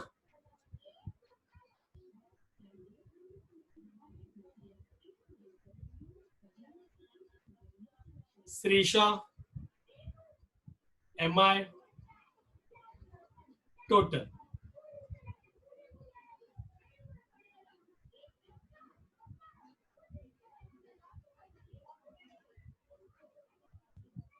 Pre holding, add bonus, post holding.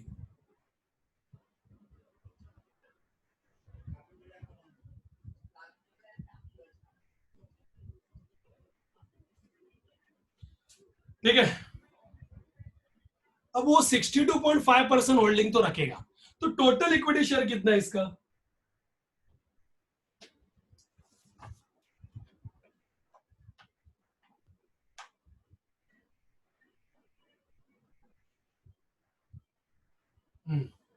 वो तो नहीं बोला, बट इतना बोला है कि 50,000 शेयर्स है। अब बोनस कितना है? 1 शेयर के सामने 5 शेयर्स, 1 के सामने 5, तो 50 के सामने 10, तो ये हो गया 60,000 बराबर। अब इसका 62.5% होल्डिंग निकालो ना। समझ में आया इसका मतलब मैं क्या बोल रहा हूं? तो 100% पे कितना आएगा? 96,000 शेयर्स होगा। 60,000 शेयर्स जो है वो 62.5% पे, तो 100% पे कितना? समझा क्या? तो 96,000 आएगा, तो डिफरेंस निकालोगे तो 36,000 आएगा। अब 36,000 5:1, मतलब 5 शेयर के सामने 1 शेयर, मतलब 6 6 6 जा 36, तो 30,000। मतलब होल्डिंग सब्सिडरी अत्रिया लिमिटेड के पास 80,000 शेयर है, 16,000 उसने बोनस दिया। समझा मैंने कैसे पॉइंट किया? अरे समझो, एकदम इंपॉर्टेंट कैलकुलेशन हमने कर लिया बेटा। ये तो जानने के लिए हम लोग कैलकुलेट करते ना। नंबर 2, अब बोलो क्या कैलकुलेट करने का है? अब उसके बाद उसने राइट इश्यू किया।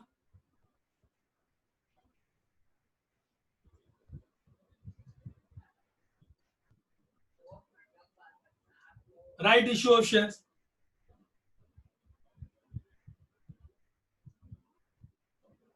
अभी देखो, number of shares after bonus before right issue. Number of shares after bonus before right issue 60,000। हम लोग कॉस्ट ऑफ कंट्रोल कैलकुलेट करने वाले, तो जब हम लोग कॉस्ट ऑफ कंट्रोल कैलकुलेट करने वाले तो हमको एच लिमिटेड के हिसाब से सॉल्व करना पड़ेगा।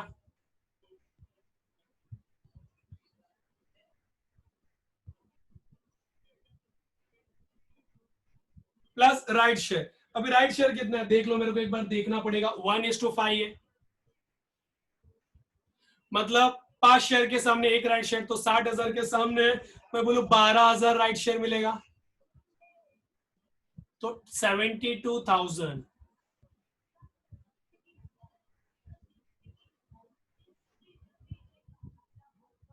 नंबर ऑफ शेयर्स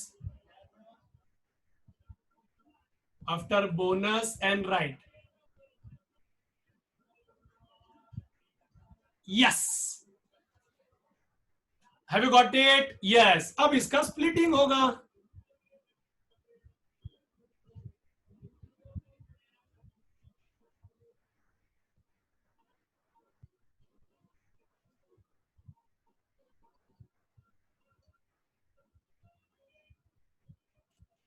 तो स्प्लिटिंग करो। यस, 10 शेयर्स को, 10 रुपए के शेयर को 5 रुपए का शेयर बनाने वाला है, ये समझा?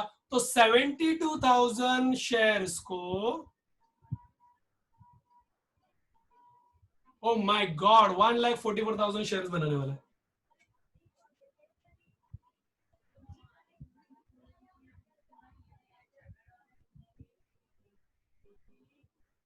अब दूसरा,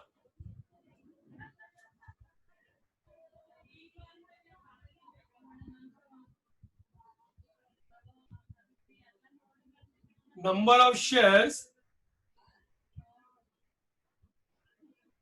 to make holding to 80%।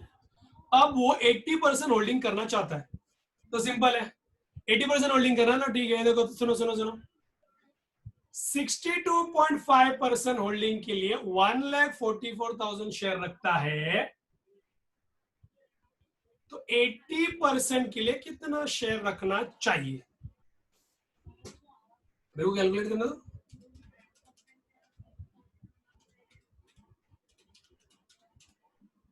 इतना शेयर रखना चाहिए,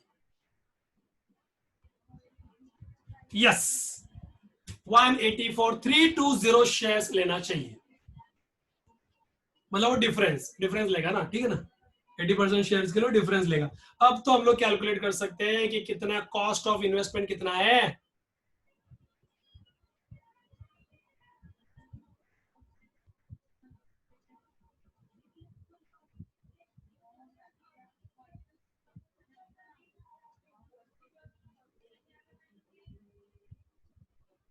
calculation of cost of investment,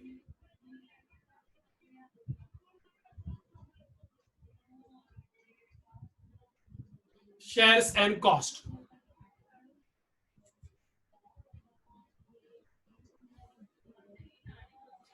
start करें, देखो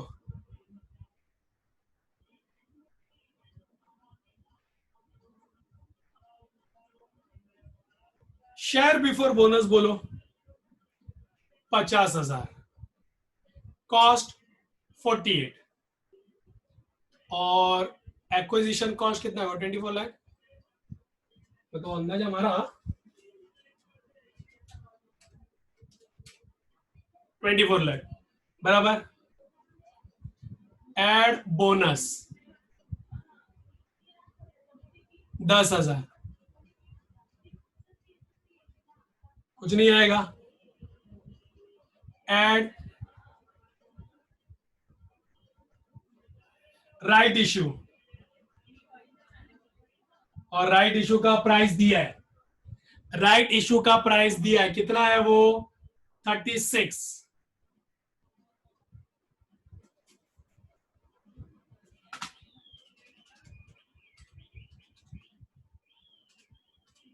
4,32,000, इज दैट क्लियर?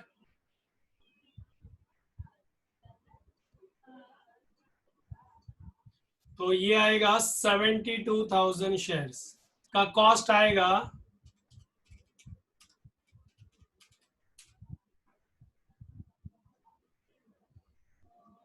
यस इतना कॉस्ट आएगा 28,32,000।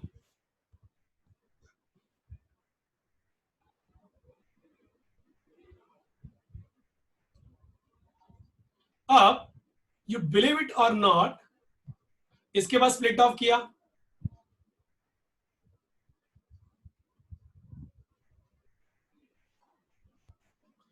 तो स्प्लिट ऑफ करने से 1,44,000 वहां पर अमाउंट थोड़ी ना चेंज होता है, अमाउंट थोड़ी ना चेंज होगा। और टोटल शेयर्स कितना टू मेक 80%, टोटल शेयर्स कितना है 184,320, तो डिफरेंस कितना आएगा 184,320 माइनस 1,44,000, 40,310।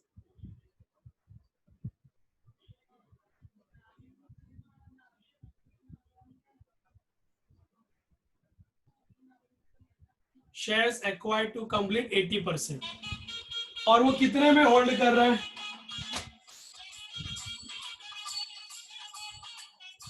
और वो कितना परसेंट होल्ड कर रहा है, जरा एक बार चेक कर लो फटाफट, कितने रुपए का, एक सेकंड रुक, कॉस्ट कितना उसका देखो 30 रुपीज में वो ले रहा है। हेलो हाँ बोल,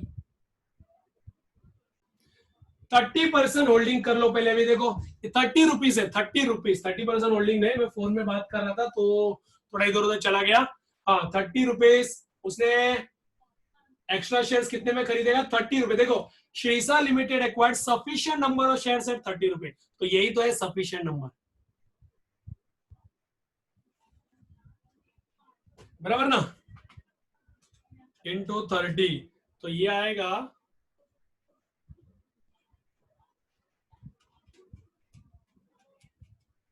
तो this will be, yes, we have done it, we have done it. ये आपका कॉस्ट है टोटल। अब हम लोग बनाएंगे कॉस्ट ऑफ कंट्रोल अकाउंट।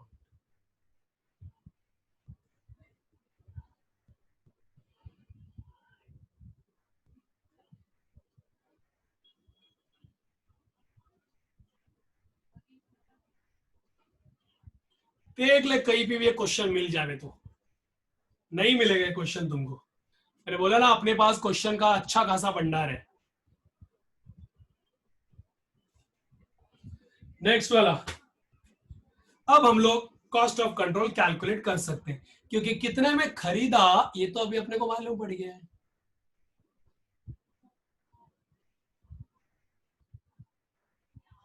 बराबर है। अब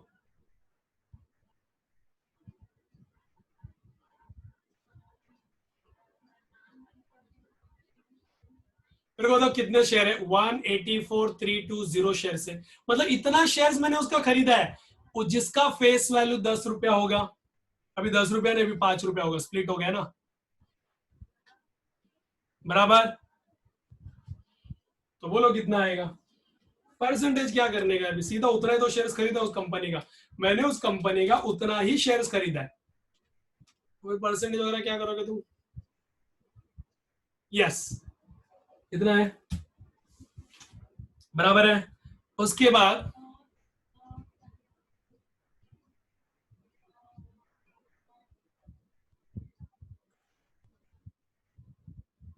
डिविडेंड है, डिविडेंड है, तूने ध्यान नहीं दिया, डिविडेंड है। कैसे है? तो ऐसे है।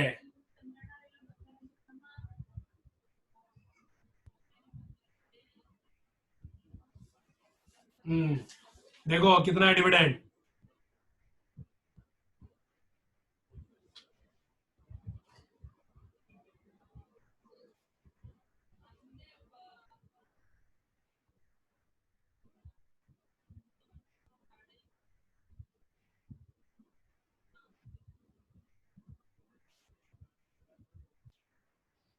देखो इसके बाद टोटल शेयर कितने हैं?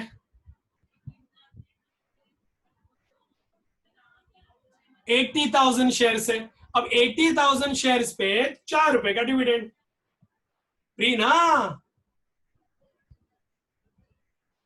मतलब जो 48,000 उसमें 4 रुपए डिविडेंड इंक्लूड था, तो 8 4 32, 3,20,000। और कैपिटल प्रॉफिट भी दिया है, मैंने तो नहीं बोला, उसने दिया कैपिटल प्रॉफिट।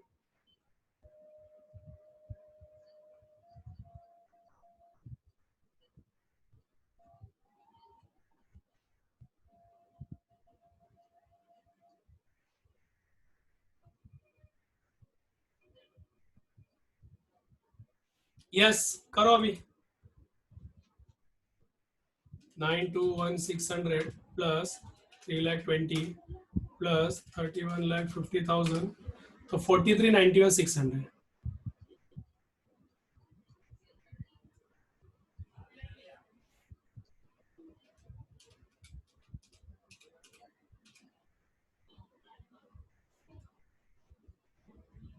आ गया ना बेटा?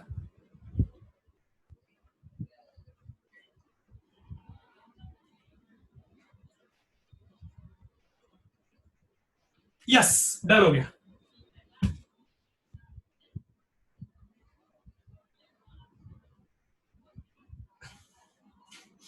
यस, देख लिया, समझ में आया? A very important sum, very very important.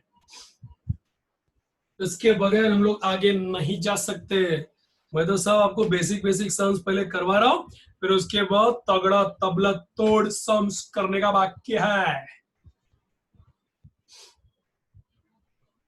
Hmm,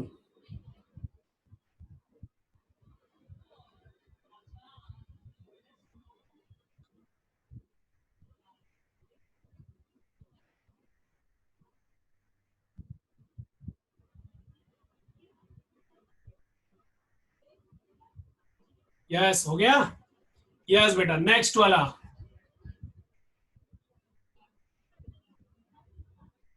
seven था ना ये।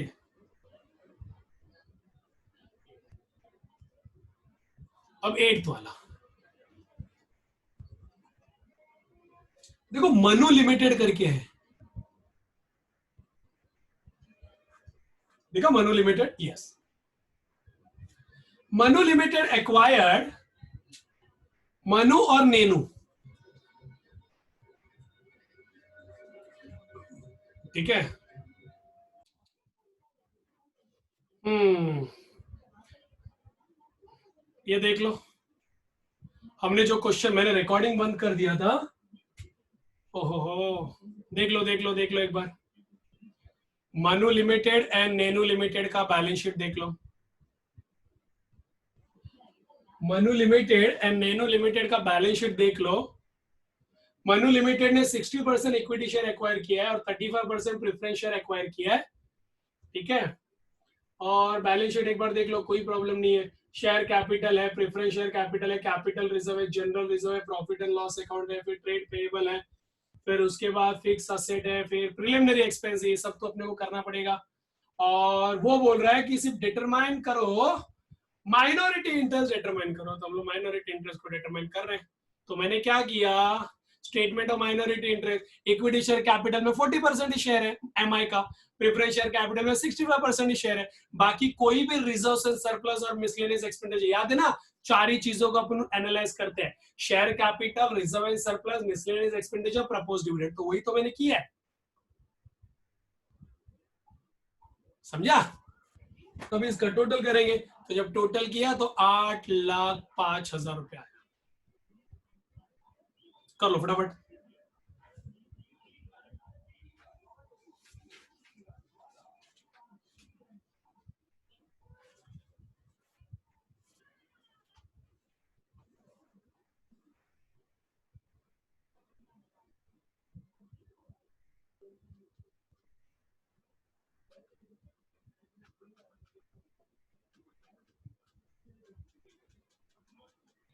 ये 8 क्वेश्चन है, बराबर।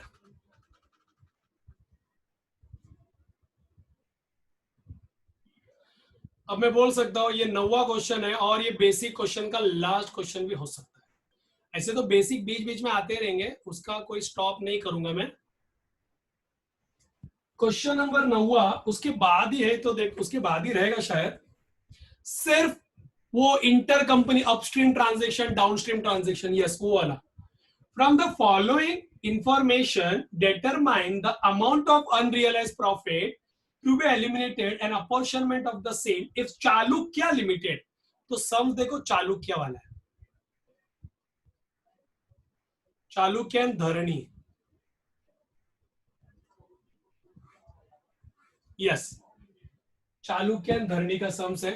Can you see, everyone can see Chalukya and Dharani, okay. अब ध्यान दो चालुक्य एंड धरणी में एकदम बेसिक सम्स है, सिर्फ और सिर्फ आपके लिए मैं ये सम डेडिकेट करता हूं। Chalukya limited hold equity share, Chalukya limited ने धरनी में, तो ये होल्डिंग हो गया और ये सब्सिडरी हो गया। और कितना परसेंट होल्डिंग रखा है, 75%, ठीक है। अपने को सिर्फ जर्नल एंट्री पास करना है। Sales by Chalukya limited to Dharani limited, सुनो पॉइंट नंबर 1,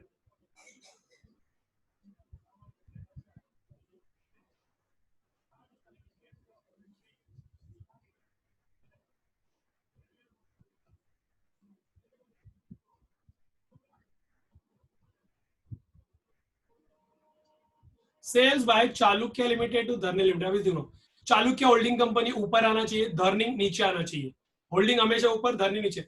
चालुक्य ने धरनी को गुड्स बेचा, therefore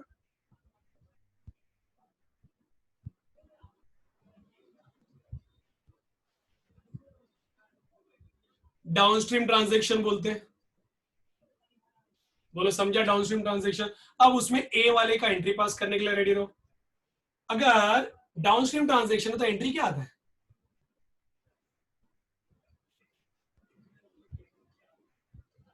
profit and loss account of H limited account debit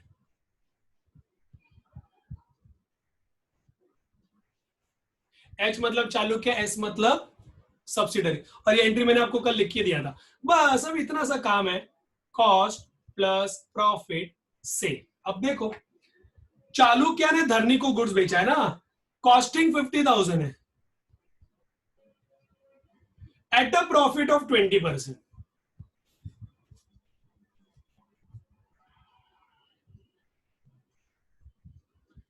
20% profit on sale price, तो सेल्स को 100 मान के तो ये 80 हो जाएगा। तो अपने को तो सिर्फ प्रॉफिट से लेना देना, सिर्फ प्रॉफिट से, अपने को सिर्फ प्रॉफिट चाहिए। 12,500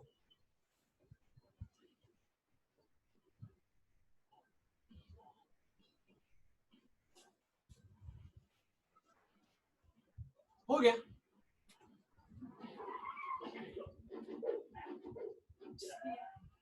12,500 क्यों? क्या देखो आगे उसने बोला है entire stock were lying unsold, अभी भी ये स्टॉक है ना एस के गोडाउन में पड़ा है, इसीलिए 12,500। नहीं तो सर देखो फिर से बी वाले में आपको क्लियर हो जाएगा, पहले एंट्री पास कर देते हैं। Profit and loss account of H limited account debit to stock of S limited account, ठीक है, कॉस्ट प्लस प्रॉफिट सेल। अभी ध्यान देना, ध्यान देना, कॉस्टिंग 70,000 है, 25% प्रॉफिट ऑन कॉस्ट, ये बराबर हो गया, ठीक है।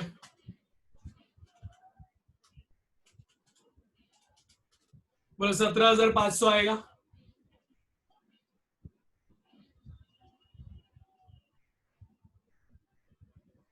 अब ये देखना पड़ेगा कितना परसेंट स्टॉक अभी भी गोडाउन में पड़ा है, सब्सिडरी के गोडाउन में पड़ा है, सिर्फ 40% स्टॉक पर है, तो इसका 40% प्रॉफिट ही अनरियलाइज है। देखो मैंने तो पूरा उसको गुड्स बेचा था, पर मैंने जब बेचा था तो एक्विजिशन के पहले भेजा था, एक्विजिशन के पहले बेचा था, भेजा नहीं था, बेचा था।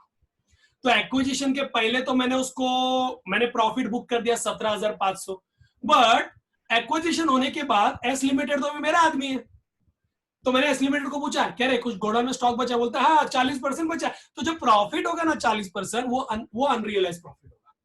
समझ में आया? क्योंकि पूरा ऊपर के केस में ना पूरा अनरियलाइज मतलब पूरा का पूरा स्टॉक अभी भी गोडाउन में बचा है, और मैं अपने आदमी को बोल रहा हूँ, मतलब सब्सिडरी को बोल रहा हूँ चल यार वो भी गुड्स वापस भेज दे यार।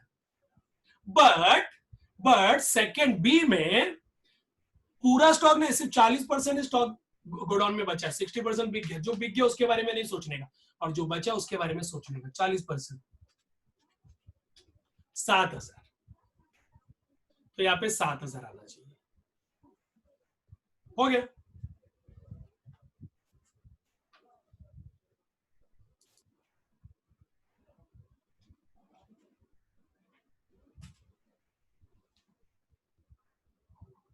अब to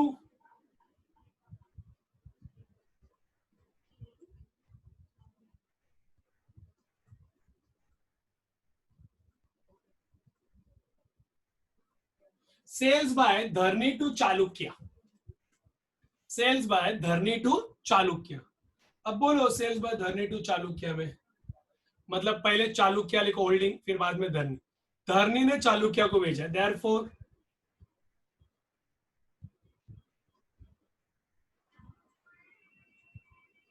upstream transaction. Is that clear? तो उसमें एंट्री क्या पास करोगे? Profit and loss of H limited account debit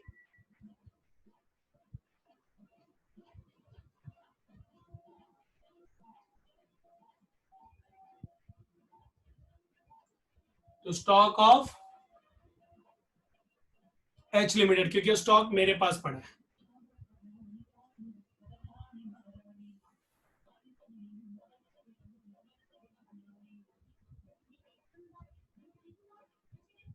मैं तो बेसिक कैलकुलेशन पे बिलीव करता हूं, मैं हाईफाई कैलकुलेशन पे कभी नहीं जाता। Good sold for 75,000, on which Dharni made a profit of 25%. 25% on cost.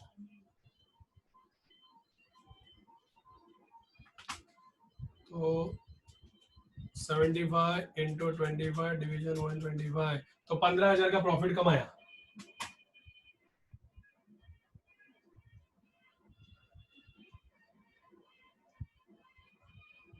अब देखते हैं. Entire stock were at Chalukya godown. हाँ, ये पूरा स्टॉक गोडाउन में ही पड़ा है. तो पूरा स्टॉक गोडाउन में पड़ा है, तो पूरा अनरियलाइज प्रॉफिट 15,000. बट वो 75-25 में बांट दो. 11,250. मतलब ये एस लिमिटेड का प्रॉफिट 15,000 रिवर्स होगा. बट वो 15,000 तो दोनों जन में बांटा जाता है ना. एस लिमिटेड का प्रॉफिट आया तो मालूम है ना, दोनों जन को बांटने का. हो गया. बी, तो बोलो सेम एंट्री आएगा.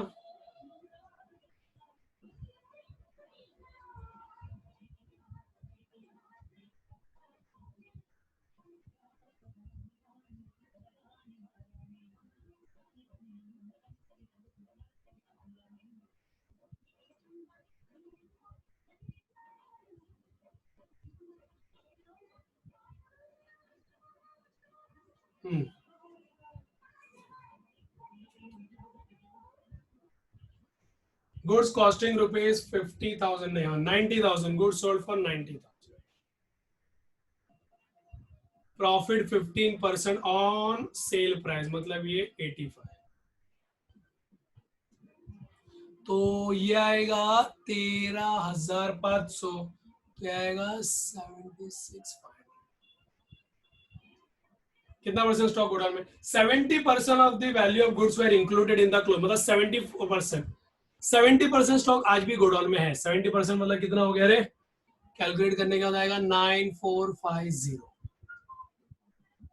तो यहाँ पे 9450 25 75 25 ये आएगा 7088 and 2362. हो गया.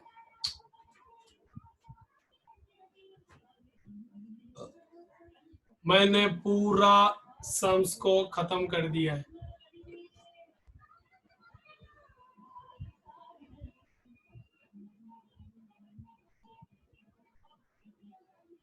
यस, हो गया.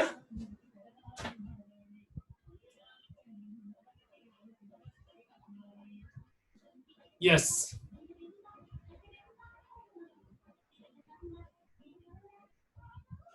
तो यहाँ पे बेटा हमने पूरा का पूरा कम से कम बेसिक सम जो किए वो काफी बड़े सम्स थे. तो मैंने जितना बेसिक था, मैंने जितना क्वेश्चन मैंने अपने जमाने में पढ़ा था, not in CA inter at CA final level, तो वो भी मैंने कवर कर लिए बेसिक से बेसिक रिलेटेड. फिर भी और भी बेसिक बचा है, तो वो इनडायरेक्टली सम्स में ही आने वाला है. तो आप सम्स में बने रहना. Is that clear? तो आप सम्स में बने रहोगे तो आपको आगे का मालूम पड़ेगा.